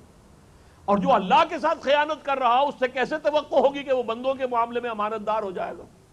بازی بازی باریش بابا ہم بازی. اگر تو تم کھیل کھیل رہے ہو تو اپنے باپ کی داڑھی سے کھیلنے لگے ہو. تو اگر تم اللہ کے ساتھ خیانت کر رہے ہو، لا تخونوا اللہ والرسول وتخونوا اماناتکم وانتم تعلمون. دیکھو جانتے بوجھتے یہ کام نہ کرو. اب اسے اپنے اوپر منطبق کیجئے. ہم نے خیانت کی ہے اللہ کے ساتھ. سلطنت خداداد پاکستان، کہا تھا اے اللہ ہمیں ہندو اور انگریز کی دوہری غلامی سے نجات دے، ہم تیرے دین کا بول بالا کریں گے. علامہ اقبال نے 1930 میں کہا تھا الہ آباد میں، مجھے یقین ہے کہ ہندوستان کے شمال مغرب میں ایک آزاد مسلمان ریاست قائم ہوگی، اور اگر ایسا ہو گیا تو ہمیں موقع مل جائے گا کہ اسلام کے چہرے پر جو بدنما داغ اور دھبے دور ملوکیت میں، بنو امیہ بنو عباس ان کے دور ملوکیت میں جو دھبے پڑ گئے تھے انہیں ہٹا کر اصل اسلام کی تصویر دنیا کے سامنے پیش کرے، یعنی خلافت راشدہ کا نظام قائم کرے. دور بنو امیہ دور بنو عباس سے پہلے کون سا نظام تھا؟ وہ تو نظام خلافت راشدہ کا تھا، ابو بکر اور عمر اور عثمان اور علی رضی اللہ تعالی عنہم اجمعین کا. یہ کہا اقبال نے. اور پھر قائد اعظم نے کس درجے 10 برس 1937 سے لے کر 47 تک جو تقریریں کی. ہمارا دستور پاکستان اسلام قرآن ہے. پوچھا گیا آپ کا دستور آپ نے بنایا پاکستان کا؟ ہمارا دستور 1400 برس پہلے سے طے ہے. اور ہم پاکستان اس لیے چاہتے ہیں کہ عہد حاضر میں اسلام کے اصول حریت و اخوت و مساوات کا ایک عملی نمونہ دنیا کے سامنے پیش کرے. وہ کہاں ہے نمونہ؟ وہی سود، وہی بینکنگ، وہی جاگیرداری. ہم سے تو ہندو بہتر ہے. جاگیرداری کی تو کمر پہلے دن توڑ دی تھی انہوں نے. ٹھیک ہے بینکنگ اور سود مہاجنی تو ان کا نظام پہلے سے تھا، لیکن کم سے کم جاگیرداری زمینداری کی جو ہے لعنت اس کو تو ختم کر دیا تھا. ہمارے ہاں تو وہ پیر تسمہ پا بھی سوار ہیں. ساری جو ہماری سیاست کی انسٹیبلٹی ہے اس کی وجہ یہ جاگیرداری نظام ہے. اور جب تک اس کے اندر سے یہ ختم نہیں ہوگا یہاں کبھی بھی استحکام سیاست میں پیدا نہیں ہو سکتا. یہ تو جاگیرداروں کی میوزیکل چیئرز گیم ہے, کھیل ہے, ان کا ایک شغل ہے. انہیں اور تو کوئی کام نہیں. ان کے تو بیچارہ کسان اور ہاری جو ہے محنت کرتا ہے اور اس کا جو ہے بیٹھ کر عیش کرتے ہیں. انہیں کوئی کام کرنے کا ہے نہیں, تو کھیل کھیلتے ہیں. جیسے انگریز لارڈز جو تھے انہوں نے یہ کرکٹ کا گیم ایجاد کیا تھا, بیٹھے رہے دیکھتے رہے. انہیں کام تو کوئی کرنا نہیں تھا. ان کے لیے تو ہندوستان جو سونے کی چڑیا تھی, یہاں سے دولت جو ہے کھچی ہوئی چلی آ رہی تھی, عیش کر رہے تھے. لہذا انہیں تو اب ایسے گیم چاہیے تھے, وقت گزاری کا مشغلہ چاہیے. اور یہ کرکٹ جو ہے در حقیقت اس اعتبار سے وقت گزاری کا ایک مشغلہ ہے. تو اسی طریقے سے ان کے لیے در حقیقت سیاست جو ہے وہ کھیل ہے, میوزیکل چیئرز گیم. بہرحال وہی نظام جوں کا توں, یہاں تک کہ آج تک 52.5 برس ہو گئے پاکستان کو بنے ہوئے. آزاد قبائل جوں کہ توں جیسے علیحدہ سٹیٹس تھا ویسا ہی ہے. تو وہ آزاد قبائل ہیں تو ہم کون ہیں پھر؟ ہم تو محکوم ہیں. اگر وہ آزاد ہیں تو رفع الاشیاء بازدادہا, آزاد تو وہ ہوئے, تو باقی پاکستان وہ تو آزاد نہ ہوا. یہ جو ایک ڈائیکاٹمی ہے چلی آ رہی ہے. پورا کا پورا نظام, میں نے تو ایک دفعہ کہا تھا کہ آپ انگریزوں کو دعوت دے کر بلا سکتے ہیں کہ آئیے دیکھ لیجئے, مجال نہیں کہ ہم نے آپ کے چھوڑے ہوئے نظام کے اندر سرے منہ کوئی فرق کیا ہو. دیکھ لو آ کر. فرق اگر کیا ہے تو یہ کیا ہے بے حیائی بڑھائی ہے, بے پردگی بڑھائی ہے, فحاشی بڑھائی ہے, اس کو بڑھا دیا. یہ پہلے کے مقابلے میں 100 گنا 1000 گنا ہے. برقع نام کی شے نہیں رہی اب کہیں. کراچی میں کہیں آپ کو برقع نظر آتا ہے؟ شاس. اس لیے کہ میرے سامنے تو ایک مرتبہ آ کر 2 نوجوان مراد آباد کے آئے تھے. ہمارا جو دفتر ہے, یہ جو مرکز ہے ہمارا شہر کے اندر دفتر ہوتا تھا بنس روڈ پر, تو مراد آباد کے 2 نوجوان آئے مجھ سے ملنے کے لیے. کم سے کم کوئی 10-12 سال پرانی بات ہے. دھاڑے مار مار کر رو رہے تھے. ہم پہلی دفعہ پاکستان آئے ہیں, ہماری پھوپھی کی بیٹی کی شادی تھی, اور اس شادی میں ہم نے دیکھا ہے کہ پانی کی طرح پیسہ بہا ہے, جبکہ ہماری وہ پھوپھا جو ہیں وہ کوئی زیادہ دولت مند آدمی بھی نظر نہیں آتے. ہمارا حال یہ ہے کہ ہماری چونکہ وہاں ہندی ہو گئی ہے, ہمیں اپنے بچوں کو قرآن مجید پڑھانے کے لیے مکتب کھولنے کے لیے پیسے نہیں ہیں ہمارے پاس, اور یہاں پیسے جو ہے پانی کی طرح لٹائے جا رہے ہیں شادیوں کے اوپر. دوسرے انہوں نے کہا پردے نام کی تو کوئی شے ہم نے یہاں دیکھی نہیں, اور یہ 15 سال پہلے کی بات آپ سے کہہ رہا ہوں, آج کی نہیں. تو بڑھایا ہم نے اگر ہے تو اس کو بڑھایا. باقی تو جوں کا توں وہی نظام قائم. صوبے جو انگریز بنا گیا, معلوم ہوتا ہے کہ شاید یہ لوح محفوظ میں اسی طریقے سے صوبے بنے ہوئے ہیں, اور لوح محفوظ سے اتر کر ہمارے پاکستان کی سرزمین کے اوپر یہ لکیریں کھینچی. معاذ اللہ, نئے ضلع بن جائیں گے, نئی کمشنری, نئے صوبے کی بات کر کے دیکھیے. یہ حال ہے, وہی انگریز کا بنایا ہوا نظام. تو ہم نے خیانت کی ہے اور کرتے رہے, اب بھی کر رہے ہیں. اور اب جو صورتحال سامنے آ رہی ہے وہ بہت خوفناک ہے. یہ میں آپ سے عرض کر دوں, اب جو سیلاب آخری آ رہا ہے, دجالی فتنہ اس درجے میں کامیاب ہو چکا کہ پوری دنیا میں سیکولرزم کا ڈنکا بج رہا ہے. مذہب کا ریاست سے کوئی تعلق نہیں. مذہب رہے اپنے عبادت گاہوں میں, گھروں کے اندر رہے, ریاست, سیاست, قانون, عدالت, سماج کوئی تعلق نہیں. پاکستان اس اعتبار سے منافق ہے کہ کہتا تو یہ ہے کہ نہیں حاکمیت اللہ کی ہے, اور ہمارے پاس جو اختیار ہے وہ اللہ کی امانت ہے. یہ کہتا تو ہے, قرارداد مقاصد دستور میں لکھی ہوئی ہے, بالفعل اس کا نفاذ نہیں ہے. بالفعل وہی نظام جو ہے سیکولر چلا آ رہا ہے, جوں کا توں. نہ اللہ کی حدود کا نفاذ ہے, نہ اللہ کی شریعت کا نفاذ ہے, کچھ نہیں. لکھ دیا ہے, دفعہ 227 میں لکھ دی ہے, no legislation can be done repugnant to the Quran and the Sunnah, بس لکھا ہوا ہے. اس کی کوئی آپریٹو حیثیت نہیں ہے. اس کی بنا پر آپ جا کر کسی کورٹ کے اندر چیلنج نہیں کر سکتے کہ صاحب یہاں تو لکھا ہے کتاب و سنت کے منافی قانون نہیں ہو سکتا, یہ تو منافی ہے اور چل رہا ہے. نہیں, جسٹیسیبل نہیں ہے وہ. اس کی بنا پر آپ کسی کورٹ کا کنڈا نہیں کھٹکھٹا سکتے. لکھا ہوا ہے 227 دفعہ. بہرحال دنیا میں سیکولرزم کا ڈنکا بج رہا ہے. پوری دنیا میں سود اور جوئے پر مبنی سرمایہ دارانہ نظام کا سکہ چل رہا ہے. وہی ہمارے ہاں بھی ہے, پوری دنیا میں. اب آخری حملہ جو ہو رہا ہے دجالی تہذیب کا، وہ عالم اسلام میں ابھی کچھ بنیادی اقدار جو ہیں، شرم، حیا، عفت، عصمت، اس کے کچھ تصورات ہیں۔ عصمت کسے کہتے ہیں، عفت کسے کہتے ہیں، شرم کس بلا کا نام ہے، حیا کس چیز کا نام ہے، خاندان بھی کوئی شے ہوتی ہے، بڑوں کا ادب بھی کوئی شے ہے، میاں بیوی کا تعلق کس قدر مقدس ہے، کس قدر اہم ہے، خاندان کے ادارے کو کس طرح منظم ہونا چاہیے، چادر اور چار دیواری کا تحفظ ہونا چاہیے۔ ابھی عالم اسلام میں یہ قدریں ہیں۔ ان کو ختم کرنے کے لیے دجالی تہذیب، جیسے کہ حضور نے بھی فرمایا تھا کہ آخر من یخرج الی الدجال النساء، دجالی فتنہ جب پورے عروج پر ہوگا تو آخر میں جو اس کی طرف نکلیں گی، اس کی پیروی کرنے کے لیے، وہ عورتیں ہوں گی۔ حتیٰ ان الرجل لیرجع الی اہلہ، یہاں تک کہ ایک بندہ مومن اپنے گھر کی طرف لوٹ کر جائے گا، وہ پھر اپنی ماں کو، بہن کو، بیٹی کو، پھپھی کو باندھ کر رسیوں میں جکڑ کر رکھے گا کہ کہیں دجال کے پیچھے نہ نکل جائیں۔ آج وہ فتنے کا آغاز ہو گیا ہے۔ ایک کانفرنس انہوں نے کی تھی قاہرہ میں، heart of the Arab Muslim world. ایک کانفرنس بیجنگ میں کی ہے، ایشیا کے دوسرے کنارے پر۔ قاہرہ کو کہا جا سکتا ہے ایشیا کا مغربی کنارہ، اس لیے کہ تھوڑے سے فاصلے سے ہی ایشیا شروع ہو جاتا ہے نا، لیکن ادھر یہ ہے ایشیا کا مشرقی کنارہ بیجنگ۔ بیجنگ میں کانفرنس ہوئی، انسانی حقوق کے نام پر عورت کی کامل مساوات۔ ہومو سیکشول ایکٹ جو ہے، اسے بھی ایک نارمل سیکشول اورینٹیشن مانا جائے، اس کے بارے میں کوئی انگلی نہ اٹھائی جائے کہ یہ کوئی برا کام ہے، یہ کوئی جرم ہے، وہ قانون کے خلاف ہے۔ ہومو سیکشول میرجز کو پوری طرح ایک فیملی کا سٹیٹس دیا جائے۔ اب یہ کانفرنس ہونے والی ہے 5 جون سے لے کر 9 جون تک نیو یارک میں یونائٹڈ نیشنز کی جنرل اسمبلی کا اجلاس ہوگا، بیجنگ +5 کانفرنس۔ اب یہ ساری چیزیں جو ہیں، پروسٹیٹیوشن کو بھی ایک محنت اور مزدوری کی حیثیت دی جائے۔ It is also a dignified profession. وہ سیکشول ورکرز ہیں، جیسے انڈسٹریل ورکر ہے، کہیں کوئی کسی اور انداز میں دفتری کوئی ورکر ہے، اسی طرح they are sexual workers, they should be respected, ان کی ڈگنیٹی تسلیم کی جائے۔ اور عورت گھر کا کام کاج کرنے کی پابند نہیں ہے۔ اگر وہ گھر کا کام کاج کرے تو اس کے اوپر مزدوری طلب کر سکتی ہے، ویج مانگ سکتی ہے شوہر سے۔ اسی طرح بچے پیدا کرنا اور حمل جو ہے 9 مہینے اپنے پیٹ میں اٹھانا، یہ اس کی ذمہ داری نہیں ہے۔ شی کین ڈیمانڈ ویجز، اس کے اوپر اسے اجرت ملنی چاہیے۔ اور طلاق اور وراثت میں مکمل مساوات قائم کی جائے۔ اب اگر سوچئے، اگر یونائٹڈ نیشنز کے ذریعے سے یہ چیزیں نافذ کی گئیں کہ جو ملک ان کو نہیں کرتا، اس کا مطلب ہے ڈسکریمنیشن کر رہا ہے، وہ ہیومن حقوق پھر وہاں نہیں ہے، ہیومن رائٹس۔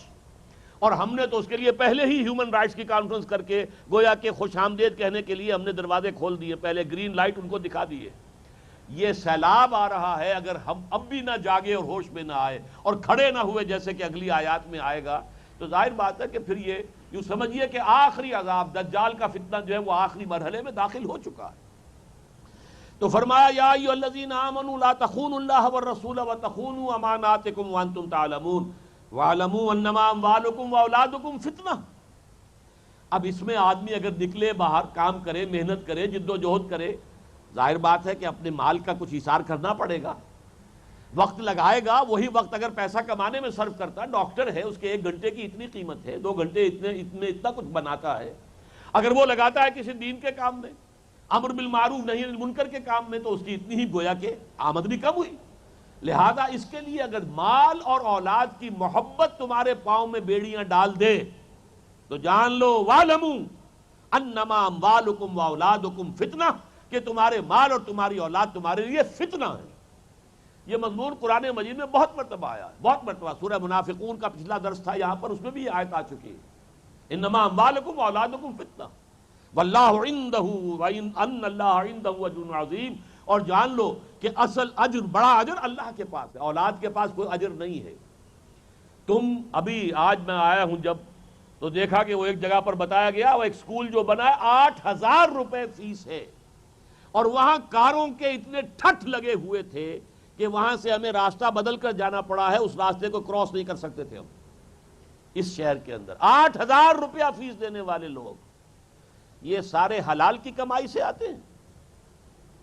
حلال کی کمائی سے تو یہاں سوکھی روٹی 2 وقت کی نہیں مل سکتی، سارا معاملہ جو چل رہا ہے کہ انما اموالکم واولادکم فتنہ، یہ مال اور اولاد کا فتنہ ہے کہ جس میں پوری قوم مبتلا ہے۔ وَأَنَّ اللَّهَ عِندَهُ أَجْرٌ عَظِيمٌ، اصل اجر، بڑا اجر تو صرف اللہ کے پاس ہے۔ یا ایھا الذین آمنوا ان تتقوا اللہ یجعل لکم فرقانا، اہل ایمان اگر تم اللہ کا تقوی اختیار کرو گے، پہلا قدم، اب یہ سارا جو ہمارے سامنے آیا ہے اس میں پہلا قدم کیا ہوگا؟ خود اللہ کا تقوی اختیار کرو، پہلے خود اللہ کے بندے بنو، خود اللہ کے احکام پر عمل کرو، نماز قائم کرو، زکوٰۃ ادا کرو، اگر صاحب استطاعت ہو حج کرو، گھر میں شرعی پردہ نافذ کرو، اپنی معاش میں اگر کوئی حرام کا پہلو شامل ہے نکالو۔ یہ کام تو پہلے کرنا پڑے گا نا۔ پہلا قدم تو ہوگا فزیشن ہیل تھائی سیلف، پہلے اپنے آپ کو بچاؤ۔ یا ایھا الذین آمنوا قوا انفسکم واہلیکم نارا، اہل ایمان بچاؤ اپنے آپ کو اور اپنے اہل و عیال کو آگ سے۔ ان تتقوا اللہ، اگر تم اللہ کا تقوی اختیار کرو گے، یجعل لکم فرقانا، اللہ تمہیں فرقان عطا کر دے گا۔ یہاں فرقان کے بھی کئی معنی ہوں گے۔ ایک وہ صلاحیت باطنی کہ جس کے ذریعے سے انسان حق و باطل میں امتیاز کرتا ہے، فرق کرتا ہے، وہ استعداد جو فطرت کے اندر ہے، اللہ تمہاری اس فطرت کو جگا دے گا، اللہ تعالیٰ اس کے اندر قوت پیدا کر دے گا، حق و باطل میں امتیاز کی صلاحیت تمہیں اپنے اندر پیدا ہو جائے گی۔ جیسے کہ حضور بسا اوقات کوئی صاحب سوال کرتے تھے، آپ کے فرماتے تھے استفتِ قلبک، جاؤ اپنے دل سے خود مشورہ کر لو، فتویٰ مانگ لو۔ ولا افتاک المفتی، سب سے بڑا مفتی یہاں بیٹھا ہے، کسی مفتی کے فتوے سے پہلے اپنے دل سے فتویٰ مانگو، دل بتا دے گا کہ یہ کام غلط ہے یا برا ہے اور یا صحیح ہے۔ تو فرمایا ان تتقوا اللہ یجعل لکم فرقانا۔ دوسرے چونکہ اسی سورہ مبارکہ میں غزوہ بدر کو یوم الفرقان کہا گیا ہے، تمہارے پاس اللہ کی نصرت آئے گی، تمہیں خود نظر آ جائے گا فرقان، اللہ تعالیٰ کی طرف سے حق و باطل میں امتیاز کی نشانیاں سامنے آ جائیں گی۔ وَيُكَفِّرْ عَنْكُمْ سَيِّئَاتِكُمْ، اور دور کر دے گا تم سے تمہاری برائیوں کو، وَيَغْفِرْ لَكُمْ، اور تمہاری لغزشوں کو معاف فرما دے گا، درگزر فرما دے گا گناہوں سے۔ وَاللَّهُ ذُو الْفَضْلِ الْعَظِيمِ، اور اللہ تعالیٰ بڑے فضل والا ہے۔ اب آئیے دیکھیے، میں نے عرض کیا تھا کہ تقریباً 1 سال کے بعد یہ 3 آیتیں نازل ہو رہی ہیں۔ یہی باتیں جو ان 6 آیات میں آئی ہیں ان 3 آیات میں، لہذا ہم جلدی ان کو پڑھ لیں گے انشاءاللہ، لیکن ایک ریورس آرڈر میں ہے۔ قرآن مجید کا یہ اسلوب ہے کہ یہ ایک پھول کا مضمون ہو تو 100 رنگ سے باندھو، بات ایک ہی ہے، کہیں ترتیب کا فرق ہو گیا، کہیں اسلوب کا فرق ہو گیا، کہیں لفظی فرق ہو گیا، مونوٹنی نہیں ہوتی، ایک ہی طرح کی بات نہیں، بلکہ یہ کہ مختلف اسالیب سے اس بات کو بیان کیا جائے۔ جو آخری بات آئی تھی سورہ انفال کی آیت میں، اور یہ بتا چکا ہوں آپ کو، نزول کے اعتبار سے جو ہم نے آیات ابھی پڑھی ہیں 6، یہ سن 2 میں نازل ہوئی، غزوہ بدر کے فوراً بعد۔ اب جو پڑھ رہے ہیں وہ سن 3 میں نازل ہوئی، غزوہ احد کے فوراً بعد۔ یہ زمانہ جو ہے نزول کے اعتبار سے 1 سال کا فرق ہے۔ اگرچہ مصحف میں، قرآن مجید میں آپ کو یہ سورہ آل عمران ملے گی 3 اور 4 پارے میں، اور سورہ انفال ملے گی 9 پارے میں، تو ترتیب وہ علیحدہ ہی علیحدہ ہے۔ اس وقت ہم پڑھ رہے ہیں اس ترتیب کے اعتبار سے جو اس کے نزول کی ترتیب ہے، اور اس میں آپ کے سامنے آئے گا کہ جہاں یہ آخری بات آئی تھی ان تتقوا اللہ یا ایھا الذین آمنوا ان تتقوا اللہ یجعل لکم فرقانا، وہاں سے بات شروع ہو رہی ہے سورہ آل عمران کی آیت نمبر 102، یا ایھا الذین آمنوا اتقوا اللہ حق تقاتہ ولا تموتن الا وانتم مسلمون۔ اہل ایمان اللہ کا تقوی اختیار کرو جتنا کہ اس کے تقوی کا حق ہے، اور دیکھنا موت نہ آنے پائے مگر فرما برداری کی حالت میں۔ میرا یہ دعویٰ ہے قرآن مجید میں اس سے زیادہ گاڑھی آیت تقوی کے موضوع پر اور اللہ کے احکام کی پابندی کا التزام کے موضوع جو ہے اس پر، اس سے زیادہ گاڑھی آیت اور کوئی نہیں۔ گاڑھی بھی ہے، خوفناک بھی ہے، خوفناک۔ صحابہ گھبرا گئے اس آیت پر، حضور کی خدمت میں حاضر ہوئے، حضور اللہ کے تقوی کا حق کون ادا کر سکتا ہے، کس کے بس میں ممکن ہے؟ ہر لہجہ تمہارا بالکل ٹھیک ٹھیک اللہ کے حکم کے مطابق چل رہا ہو، کہیں بال برابر بھی ادھر سے ادھر نہ ہو، تب بھی ہم نہیں کہہ سکتے اللہ کا حق ادا ہو گیا۔ جان دی ہوئی اسی کی تھی، حق تو یہ ہے کہ حق ادا نہ ہوا۔ خود حضور کے اپنے الفاظ ہمیں ملتے ہیں، اللہ تعالیٰ سے خطاب کرتے ہوئے فرماتے ہیں ما عبدناک حق عبادتک وما عرفناک حق معرفتک، اے اللہ ہم تجھے نہ پہچان پائے جیسے کہ تجھے پہچاننے کا حق تھا، اور اے اللہ ہم تیری بندگی نہ کر پائے جیسے کہ تیری بندگی کا حق تھا۔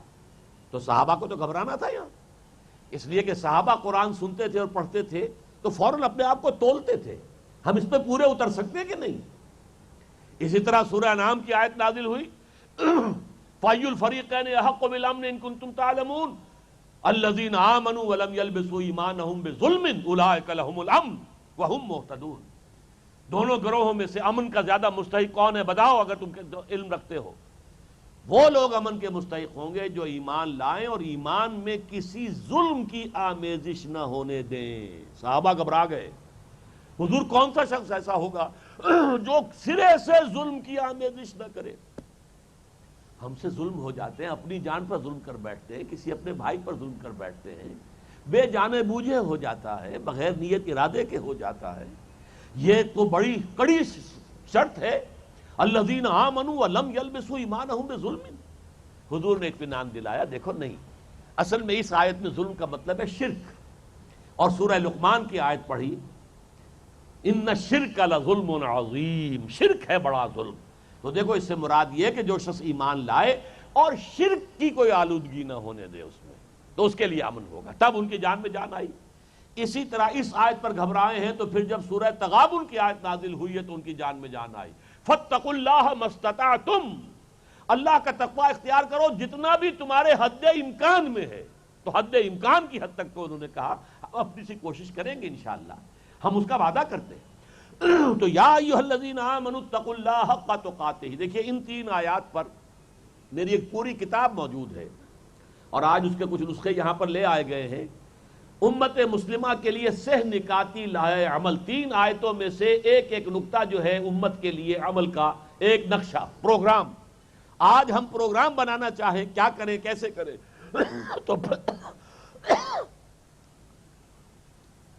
تو پہلا قدم یہ ہوگا کہ پہلے خود تقوی اختیار کریں، اپنی زندگی میں حلال اور حرام کے حدود کو قائم کر دیں، حرام کی کوئی آمیزش نہ ہو ہماری معاش کے اندر، چاہے سوکھی روٹی ملے، چاہے 2 وقت کے بجائے 1 وقت کھانے کو ملے، اس لیے کہ قرآن تو کہتا ہے وَلَنَبْلُوَنَّكُمْ بِشَيْءٍ مِّنَ الْخَوْفِ وَالْجُوعِ، ہم آزمائیں گے تمہیں خوف سے بھی بھوک سے بھی، فاقہ آئے تو آئے، حرام کا نوالا اندر نہ جائے۔ یا ایھا الذین آمنوا اتقوا اللہ حق تقاتہ ولا تموتن الا وانتم مسلمون، اور دیکھنا موت نہ آئے مگر حالت فرما برداری میں۔ اس کا کیا مطلب ہے؟ جس وقت کوئی شخص گناہ کر رہا ہوتا ہے کیا وہ اس وقت فرما بردار ہوتا ہے؟ کیا جب کسی شرابی نے شراب پی ہے وہ فرما بردار ہے اس وقت اللہ کا؟ وہ مسلم ہے، مطیع ہے، قانوناً مسلمان ہے، حقیقتاً مسلم نہیں ہے، حقیقتاً ایمان سے بھی خارج ہو چکا ہے۔ متفق علیہ روایت ہے حضرت ابو ہریرہ سے رضی اللہ تعالی عنہ، لا یزنی الزانی حین یزنی وہو مومن ولا یسرق السارق حین یسرق وہو مومن ولا یشرب الخمر حین یشرب وہو مومن، کوئی زانی حالت ایمان میں زنا نہیں کرتا۔ جب زنا کرتا ہے کیسے ہو سکتا ہے اس کے دل میں ایمان ہو؟ وہ تو ایمان دینے کا نہ ہوا، پھر جو دل میں ایمان بھی ہو پھر زنا ہو رہا ہو۔ کوئی چور حالت ایمان میں چوری نہیں کرتا، کوئی شرابی حالت ایمان میں شراب نہیں پیتا، ایمان کے دائرے سے نکل جاتا ہے، قانونی اسلام کے دائرے میں رہتا ہے، کافر نہیں ہوتا۔ یہ خوارج کی رائے ہے کہ کافر ہو گیا، گناہ کبیرہ کا مرتکب کافر ہو گیا، نہیں، کافر نہیں ہوتا، مسلمان رہتا ہے، لیکن بہرحال ایمان کے درجے سے اس وقت وہ خارج ہے، ایمان حقیقی کے درجے سے خارج ہو گیا۔ تو مت مرنا مگر فرما برداری، اب کیا پتا موت کب آ جائے، کس کے پاس گارنٹی ہے؟ گارنٹی ہے کہ شراب پی لوں گا پھر نشہ بھی اتر جائے گا پھر توبہ بھی کر لوں گا اس وقت تک موت نہیں آئے گی؟ بڑے دکھ کے ساتھ میں یہ واقعہ سنایا کرتا ہوں، بہت بڑے شاعر لکھنؤ کے اور مسلمان، ان کی موت حسرتناک موت، جسے آپ کہتے ہیں small hours of the morning, کوئی رات کے 2-3 بجے شراب خانے سے نکلے نشے میں دھت، لڑکھڑا کر گرے، لکھنؤ کی بات ہے، اور ساتھ ہی بدرو تھی وہ نالی گندی پانی کی، اس کے اندر گر گئے، وہاں سے لاش برآمد ہوئی۔ یہ موت حالت اسلام کی موت نہیں ہے، یہ نافرمانی کی حالت میں موت آئی۔ اب اگر آپ طے کر لیں کہ نہیں مروں گا مگر فرما برداری کی حالت میں، تو ایک ہی راستہ ہے، کوئی لمحہ نافرمانی میں نہ گزرے، مبادا عین اسی لمحے موت کا پنجہ آ کر دبوچ لے آپ کو۔ اسی لیے میں کہتا ہوں کہ اس آیت سے زیادہ گاڑھا اور زیادہ ایمفیٹک انداز میرے نزدیک، میرے محدود علم کی حد تک، میں نہیں سمجھتا کہ قرآن مجید میں اس آیت سے زیادہ سخت آیت ہے۔ یا ایھا الذین آمنوا اتقوا اللہ حق تقاتہ ولا تموتن الا وانتم مسلمون۔ لیکن لاہ عمل کے اعتبار سے پہلا نقطہ پلے باندھ دیجئے، سب سے پہلے اپنے آپ کو درست کرو۔ ہمارے ہاں بڑی تحریکیں چلی ہیں، دوسروں کو درست کرنے کے لیے تو کمر کس لیتے ہیں، اسلام کے نعرے لگانے کے لیے سڑکوں پر آ جائیں گے، ختم نبوت کے لیے گریبان کھول کھول کر گولیاں کھا لیں گے، مسجد کی حفاظت میں جانے دے دیں گے، مسجد یکشب بھی بنا دیں گے ہندوؤں کا مقابلے میں۔ مسجد تو بنا دی شب بھر میں ایما کی حرارت والوں نے، من اپنا پرانا پاپی ہے برسوں میں نمازی بن نہ سکا، نماز نہیں پڑھیں گے۔ تو یہاں اس کے برعکس ہے، پہلے خود ٹھیک ہو، ہر اینٹ جو ہے پہلے پکاؤ اس کو، وہ پکی ہو جائے پھر فصیل میں لگانا تو فصیل مضبوط ہوگی۔ کچی فصیل اینٹوں کو جوڑ دو گے تو وہ تو سیلاب کا ایک ریلا بھی جو ہے وہ فصیل برداشت نہیں کر سکے گی۔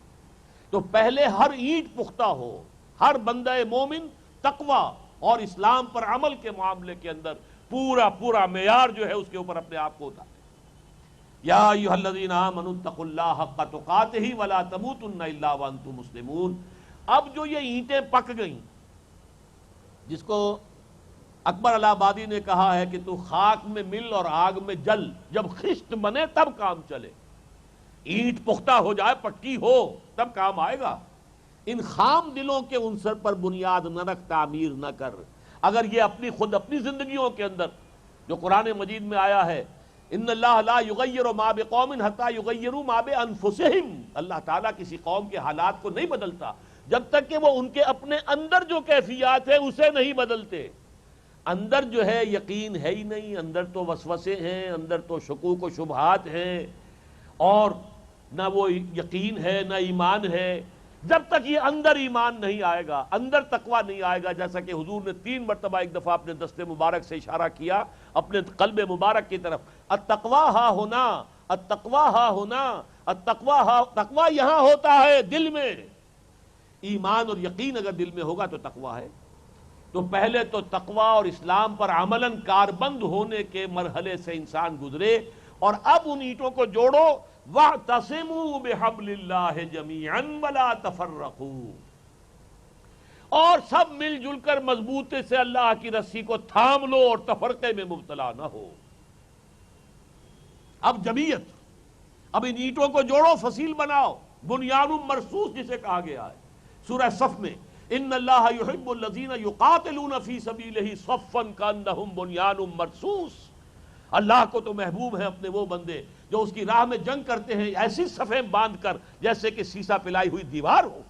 بنیان مرصوص بنانے کے لیے پہلا مرحلہ اینٹ مضبوط، ہر فرد جو ہے اس کی شخصیت، اس کا تزکیہ، اس کی تربیت، اس کے اندر جو ہے ایمان اور یقین اور عمل میں اسلام اور شریعت کے اوپر کاربند ہونے کی بات ہو جائے۔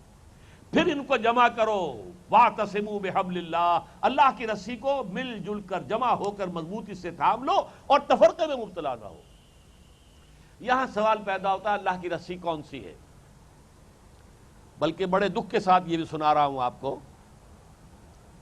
سن 73 میں جو ایک بہت بڑی سمٹ کانفرنس ہوئی تھی عالم اسلام کی لاہور میں، شاہ فیصل شہید رحمہ اللہ وہ بھی آئے تھے، بھٹو کا زمانہ تھا۔ تو اس زمانے میں یہ آیت جو ہے ہر رکشہ کے پیچھے، ہر ٹیکسی کے اوپر، ہر بینر کے اوپر، وَاعْتَصِمُوا بِحَبْلِ اللَّهِ جَمِيعًا وَلَا تَفَرَّقُوا۔ میں ایک پریس میں گیا، وہاں میری کوئی کتاب چھپ رہی تھی، وہیں آزاد کشمیر کی حکومت کے جو محکمہ اطلاعات کے چیف تھے وہ بھی آئے ہوئے تھے۔ وہ سردار عبدالقیوم صاحب صدر تھے اس زمانے میں، وہ وہاں پہ سربراہان مملکت کو کشمیر کا کیس پریزنٹ کرنے کے لیے کتابچہ شائع کر رہے تھے، وہ اس کے لیے آئے ہوئے تھے۔ لیکن میں کانپ گیا جب انہوں نے کہا یہ کیا بے معنی بات ہے، اور یہ آزاد کشمیر کا ایک ذمہ دار شخص کہہ رہا ہے وَاعْتَصِمُوا بِحَبْلِ اللَّهِ، اللہ کی رسی کو مضبوطی سے تھام لو۔ کون سی رسی ہے وہ؟ کہاں ہے؟ کہاں لٹکی ہوئی ہے وہ رسی؟ یہ محمل کلام ہے، اس کی کوئی حقیقت نہیں ہے۔ یہ میرے ان گناہ گار کانوں نے خود پاکستان میں مکتبہ جدید پریس کے اندر بیٹھ کر اس موقع پر یہ الفاظ سنے، اور اس شخص کی حکومت کا ذمہ دار آدمی جو کہ خود اپنی جگہ نماز روزے کا پابند سردار عبدالقیوم خان. بہرحال یہاں سوال پیدا ہوتا ہے ضرور کہ اللہ کی رسی وہ کون سی. اب اس میں یقیناً قرآن مجید میں چونکہ یہ بات بیان کی گئی ہے کہ ہم نے اے محمد یہ کتاب آپ پر نازل کی، نزلنا علیک الذکر لتبین للناس ما نزل الیہم، تاکہ آپ واضح کریں لوگوں کے لیے، بیان کریں، تفصیل کر دیں، تشریح کر دیں. جہاں کوئی اجمال ہے، ابہام ہے، تو اس کی تبیین اور تشریح آپ کے ذمہ ہے. لہذا حضور نے اس کی تشریح کر دی. کئی احادیث سے ثابت ہوتا ہے کہ حضور نے فرمایا قرآن حبل اللہ ہے. اگرچہ اگر آپ تفاسیر کو دیکھیں گے تو آپ کو اور اقوال بھی مل جائیں گے مفسرین کے، لیکن میں آپ کا وقت ضائع نہیں کرنا چاہتا. جب حضور کا فرمان موجود ہے، وہی جو حضرت علی کی حدیث میں آپ کو سنا رہا تھا کہ حضور نے فرمایا انہا ستکون فتنۃ، تو اس پر حضرت علی فرماتے ہیں میں نے عرض کیا کہ بل مخرج منہا یا رسول اللہ. اب جو حضور نے فرمایا کتاب اللہ فیہ خبر ما قبلکم ونبأ ما بعدکم وحکم ما بینکم وہو الذکر الحکیم وہو الصراط المستقیم وہو حبل اللہ المتین. یہی قرآن ذکر حکیم ہے، یہی قرآن صراط مستقیم ہے، یہی قرآن اللہ کی مضبوط رسی ہے. راوی حضرت علی ہے. حضرت عبداللہ ابن مسعود فرماتے ہیں القرآن حبل اللہ المبدود الی السماء الی الارض، یہ قرآن اللہ کی وہ رسی ہے جو تنی ہوئی ہے آسمان اور زمین کے مابین. اور ایک حدیث تو تبری کی جو بڑی معجم ہے تبرانی کی، اس میں ایک حدیث بڑی پیاری ہے. اس حدیث کی تفصیل یہ آتی ہے کہ حضور ایک روز اپنے حجرے سے برآمد ہوئے، مسجد کے کونے میں دیکھا کہ کچھ صحابہ بیٹھے ہوئے قرآن کا مذاکرہ کر رہے ہیں، ایک دوسرے سے سمجھ رہے ہیں، سمجھا رہے ہیں. چہرے پر بشاشت کے آثار ظاہر ہوئے. اب آپ چل کر آئے ان لوگوں کے پاس اور ایک سوال کیا بڑا عجیب. اس سوال سے اندازہ ہوتا ہے کہ کس قدر اس وقت آپ کی شفقت اور محبت جو ہے ٹپک رہی ہے آپ کے ایک ایک لفظ سے. الستم تشہدون اللہ الہ الا اللہ وانی رسول اللہ وان ھذا القرآن جاء من عند اللہ. کیا آپ حضرات اس کی گواہی نہیں دیتے کہ اللہ کے سوا کوئی معبود نہیں اور میں اللہ کا رسول ہوں اور یہ قرآن اللہ کے پاس سے آیا ہے؟ اب صحابہ کا جواب کیا ہو؟ سب نے کہا بلا یا رسول اللہ، بلا یا رسول اللہ کے رسول، ہم سب گواہ ہیں اس کے، اللہ کے سوا کوئی معبود نہیں، آپ اللہ کے رسول ہیں اور یہ قرآن اللہ کے پاس سے آیا. اب آپ نے فرمایا فاستبشروا، تو خوشیاں مناؤ، فإن هذا القرآن طرفه بأيديكم وطرفه بيد اللہ، اس لیے کہ اس قرآن کا ایک سرا تمہارے ہاتھ میں ہے، ایک سرا اللہ کے ہاتھ میں. یہ ہے حبل اللہ. گویا کہ اب دوسرا مرحلہ جو ہے، پہلا مرحلہ ہر اینٹ کو مضبوط کرنا ہے، افراد پختہ ہو، ان میں تقوی ہو، ان میں دین اور شریعت پر عمل ہو بالفعل، اور ان کو جوڑنے والی چیز قرآن بن جائے. کیوں؟ دیکھیے ایک جمعیت ہوتی ہے حیوانوں کی، ایک گلہ جا رہا ہے بھیڑوں بکریوں کا، ایک چرواہا ایک لاٹھی لے کر چل رہا ہے، کافی ہے اس کے لیے، پورے گلے کو جمع رکھے گا. یا کوئی ایک دو کتے ہیں، بہت بڑا گلہ ہے تو ایک دو کتے ساتھ ساتھ چل رہے ہیں، بات ہی ختم ہو گئی. انسان حیوان نہیں ہے. انسانوں کو جوڑنا ہے تو ان کے ذہنوں کو جوڑنا ہوگا، ان کے خیالات میں ہم آہنگی پیدا کرنی ہوگی، ان کے نظریات کے اندر یکسانی پیدا کرنی ہوگی، ان کے مقاصد میں ہم آہنگی پیدا کرنی ہوگی، ان کے فکر کو ایک سانچے میں ڈھالنا ہوگا، تبھی انسان جڑیں گے. ورنہ ایک مصنوعی جمعیت سے کچھ نہیں ہوتا. زبردستی باندھ دیجئے، کوئی فائدہ نہیں ہوگا. ان کے ذہن ایک ہو، ان کی سوچ ایک ہو، ان کی امنگیں ایک ہو، ان کے ولولے ایک ہو، ان کے ہدف ایک ہو، ان کے مقاصد ایک ہو، ان کا نصب العین ایک ہو، تب وہ جڑیں گے. اور یہ قرآن ہے جو آپ کے فکر کو بدلتا ہے، ایک رخ پر ڈالتا ہے، آپ کے مقاصد معین کرتا ہے. ان اقیموا الدین ولا تتفرقوا فیہ، یہ ہے کہ جو آپ کو معین کر دیتا ہے یہ کہ آپ کی اصل زندگی جو آخرت کی زندگی ہے. پھر اس کا فکر، اس کی سوچ، اس کے نظریات، اس کی شریعت، اس کے احکام، اس کا نظام سیاسی، معاشی، معاشرتی، یہ ساری چیزیں ہیں جب فکری ہم آہنگی ہوتی ہے تو در حقیقت انسانوں کی پھر جمعیت مضبوط ہوتی ہے. وَاعْتَصِمُوا بِحَبْلِ اللَّهِ جَمِيعًا وَلَا تَفَرَّقُوا. میں تو آج سوچ رہا تھا کہ کافی وقت ہمارے رفیق نے لیا میری زندگی کے کچھ حالات و واقعات بیان کرنے میں، اور میں سمجھتا تھا خام خواہ کا تکلف ہے، ان چیزوں کی کوئی ضرورت نہیں ہے، لیکن ذرا سا اشارہ اس وقت خود میں کر رہا ہوں میں نے جب کام شروع کیا انڈیپینڈنٹلی تو پہلا کام یہی کیا، قرآن کی طرف دعوت، حلقہ ہے مطالعہ قرآن، پھر انجمن خدام القرآن قائم کی، قرآن اکیڈمیز قائم کی، قرآنی تربیت گاہیں منعقد کی۔ رمضان مبارک میں تراویح کے ساتھ 6 گھنٹے لوگ جاگے ہیں قرآن کا پورا ترجمہ سننے کے لیے، 6 گھنٹے۔ یہ سارا کام ہوا ہے، اس سے وہ ایک جمعیت وجود میں آئی ہے، ان کی سوچ ایک ہے، ان کے نظریات ایک ہے، ان کا فکر ایک ہے، ان کے عزائم ایک ہے، ان کے ارادے ایک ہیں، مقاصد ایک ہیں، اہداف ایک ہیں، ویلیوز ایک ہیں، اقدار ایک ہیں، تب جا کر وہ جمعیت وجود میں آئی ہے جس کا نام تنظیم اسلامی ہے۔ وہ اس کا اگلی آیت میں ذکر آ جائے گا، لیکن جیسا کہ میں عرض کر رہا تھا، یہ سہ نکات العمر اس پر پوری کتاب ہے، اس میں ایک نقطے اوپر تفصیل سے گفتگو ہوئی ہے۔ اس وقت نوٹ کر لیجئے، پہلا نقطہ کیا تھا؟ ہر اینٹ کو پختہ کرو، ہر فرد جو ہے تقوی اور اسلام پر عمل پیرا ہونے کا مرحلہ پہلے طے کرے، پھر یہ لوگ جڑیں، آپس میں جڑ جائیں، قرآن مجید انہیں ایک دوسرے سے چپکا دے۔ اقبال نے اسی لیے اس کی تعبیر کی ہے، ماں ہما خاکو آگاہ دل آگاہ اوست، اعتصامش کن کہ حبل اللہ اوست، از یک آئینی مسلمان زندہ است، پیکر ملت سے قرآن زندہ است۔ ایک آئین کی وجہ سے مسلمان زندہ ہے، اور یہ پیکر ملت جو ہے اس کے اندر زندگی جو ہے قرآن کی وجہ ہے۔ پیکر ملت سے قرآن زندہ است، ماں ہما خاک و دل آگاہ اوست، ہم تو سب خاک ہیں، ہمارے اندر جیسے خاکی وجود میں یہ دل ہے دھڑک رہا ہے، ایسے ہی امت کے اندر دھڑکنے والا دل قرآن ہے۔ اعتصامش کن کہ حبل اللہ اوست، ان تینوں حدیثوں کا مفہوم اپنے ان 2 اشعار میں بیان کر دیا، پکڑو اسے مضبوطی کے ساتھ کہ حبل اللہ یہ ہے۔ میں حیران ہوتا ہوں اور مفسرین نے اور باتیں کیوں کہہ دی، جبکہ حضور صلی اللہ علیہ وسلم کا یہ قول موجود، اور علامہ اقبال نے اسی قول کی ترجمانی اپنے ان 2 اشعار میں کر دی، وَاعْتَصِمُوا بِحَبْلِ اللَّهِ جَمِيعًا وَلَا تَفَرَّقُوا۔ اب دیکھیے آج ایک خاص بات یہ ہو گئی، اس آیت میں اب ذکر آ رہا ہے انصار کا۔ سورہ انفال کی آیات میں ذکر آیا تھا مہاجرین کا، یہاں ذکر آ رہا ہے انصار کا۔ وَاذْكُرُوا نِعْمَةَ اللَّهِ عَلَيْكُمْ، اور ذرا یاد کرو اللہ کا وہ انعام جو تم پر ہوا۔ اب جیسا کہ میں نے عرض کیا تھا، سوچنا پڑتا ہے بین السطور یہاں کس سے خطاب ہو رہا ہے، تو بعد میں وضاحت ہو جائے گی۔ یہ اصل میں انصار مدینہ سے خطاب ہے، اوس اور خزرج۔ اذ کنتم اعداء فالف بین قلوبکم، جبکہ تم ایک دوسرے کے دشمن تھے تو اللہ نے تمہارے دلوں میں الفت پیدا کر دی۔ فاصبحتم بنعمتہ اخوانا، تو تم اللہ کے انعام و احسان سے اب بھائی بھائی بن گئے ہو۔ وکنتم علی شفا حفرۃ من النار، اور تم تو آگ کے گڑھے کے کنارے تک پہنچ چکے تھے۔ فانقذکم منہا، تو اللہ نے تمہیں بچا لیا اس سے۔ کذالک یبین اللہ لکم آیاتہ لعلکم تہتدون، اسی طریقے سے اللہ تعالیٰ واضح کرتا ہے تمہارے لیے اپنی آیات کو تاکہ تم ہدایت حاصل کرو۔ اس کے پس منظر میں ہے کہ یہ جو 2 قبیلے تھے انصار کے، اوس اور خزرج، ان کے درمیان 100 برس سے ایک جنگ جاری تھی، نسل بعد نسل، جیسے ہوتا ہے قبائل کے اندر۔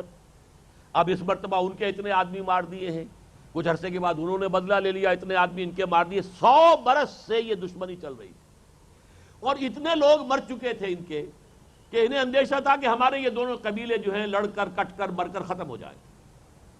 اور یہودی تینوں قبیلے جو ہیں وہ آگ بھڑکاتے تھے۔ مالکان دیہ تو اصل میں یہ قبیلے تھے اوس اور خزرج، یہ تھے عرب، اصل عرب۔ یہودی تو عرب کے نہیں تھے باشندے، یہ تو شام سے آئے تھے، فلسطین سے آئے تھے، یہاں آ کر آباد ہوئے تھے۔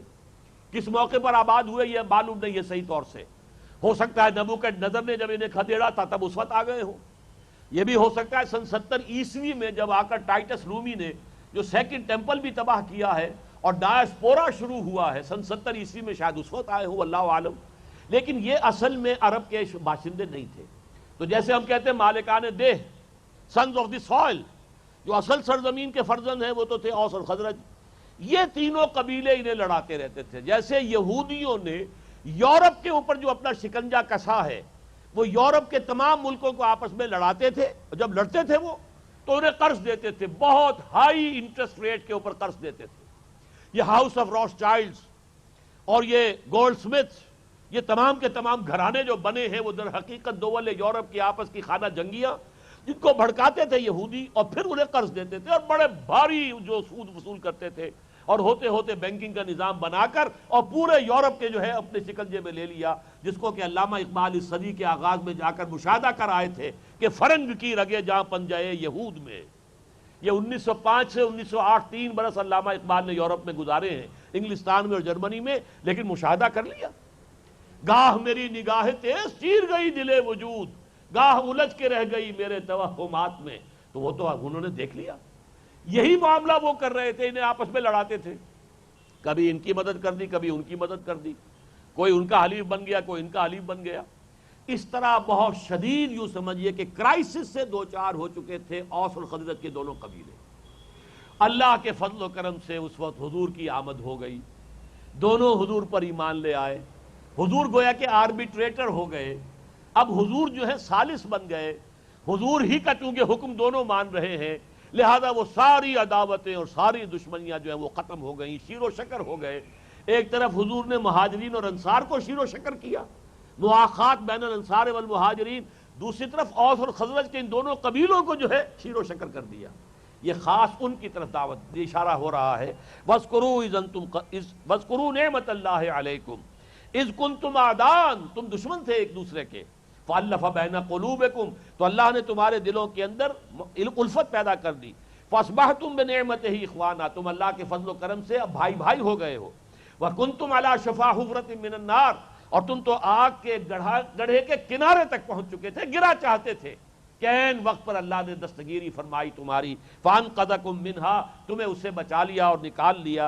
كَذَلِكَ يُبَيِّنُ اللَّهُ لَكُمْ آيَاتِهِ لَعَلَّكُمْ تَهْتَدُونَ، اسی طرح اللہ تمہارے لیے اپنی آیات کو واضح کر رہا ہے تاکہ تم ہدایت اخذ کرو، تمہاری ہدایت میں اور اضافہ ہو جائے۔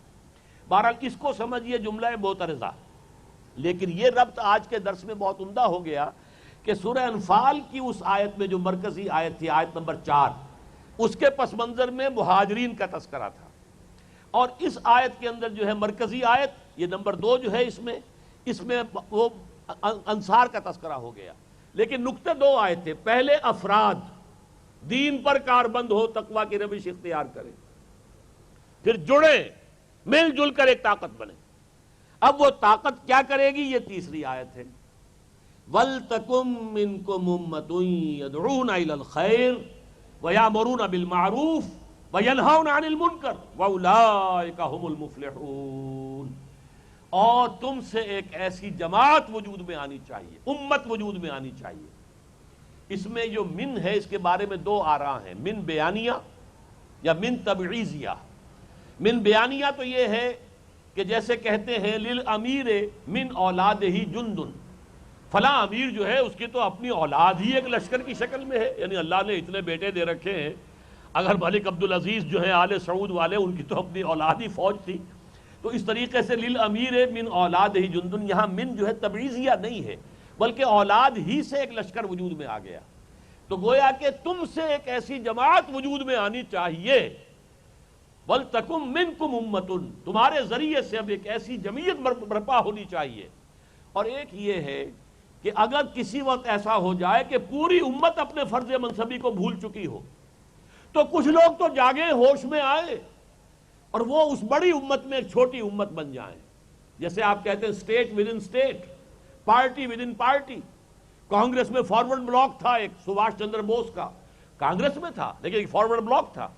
تو امت مسلمہ جب سو جائے، بے ہوش ہو جائے، اسے یاد نہ رہے اپنی ذمہ داری، اپنے فرائض کا شعور نہ رہے، وہ دنیا کی دوسری قوموں کی طرح ایک قوم بن جائے، حالانکہ ہم نے تو انہیں برپا کیا تھا کہ دنیا پر حجت قائم کریں، ہماری طرف سے ہمارے دین کا پیغام پہنچائیں، ان کے اوپر حجت قائم کر دیں کہ اللہ تعالیٰ کے ہاں وہ جا کر یہ نہ کہہ سکیں اللہ تیرا دین ہمیں کسی نے پہنچایا ہی نہیں۔ فرض منصبی یہ تھا کہ ہم تو جیتے ہیں کہ دنیا میں تیرا نام رہے، کہیں ممکن ہے کہ ساقی نہ رہے، جام رہے، لیکن جب امت سو گئی ہو جیسے کہ آج سوئی ہوئی ہے، بلکہ امت تو ہے ہی نہیں۔ علامہ اقبال جو وحدت امت کے سب سے بڑی ہدی خواہ ہیں اس دور میں، اس صدی میں، پچھلی صدی میں جمال الدین افغانی تھے رحمت اللہ علیہ، اس صدی میں علامہ اقبال، لیکن علامہ اقبال نے بھی اپنے خطبات میں مانا ہے کہ it must be accepted that there doesn't exist any Muslim ummah at this time. Instead we have a number of Muslim nations. آج دنیا میں کوئی ایک امت مسلمہ موجود نہیں ہے، اس کے بجائے جو موجود ہے وہ کچھ مسلمان اقوام ہیں، مختلف اقوام ہیں، مختلف ممالک ہیں، 50 ہیں کہ 60 ہیں کہ کتنے ہیں، کتنی قومیں ہیں، اور پھر ایک ملک کے اندر کتنی قومیتیں ہیں۔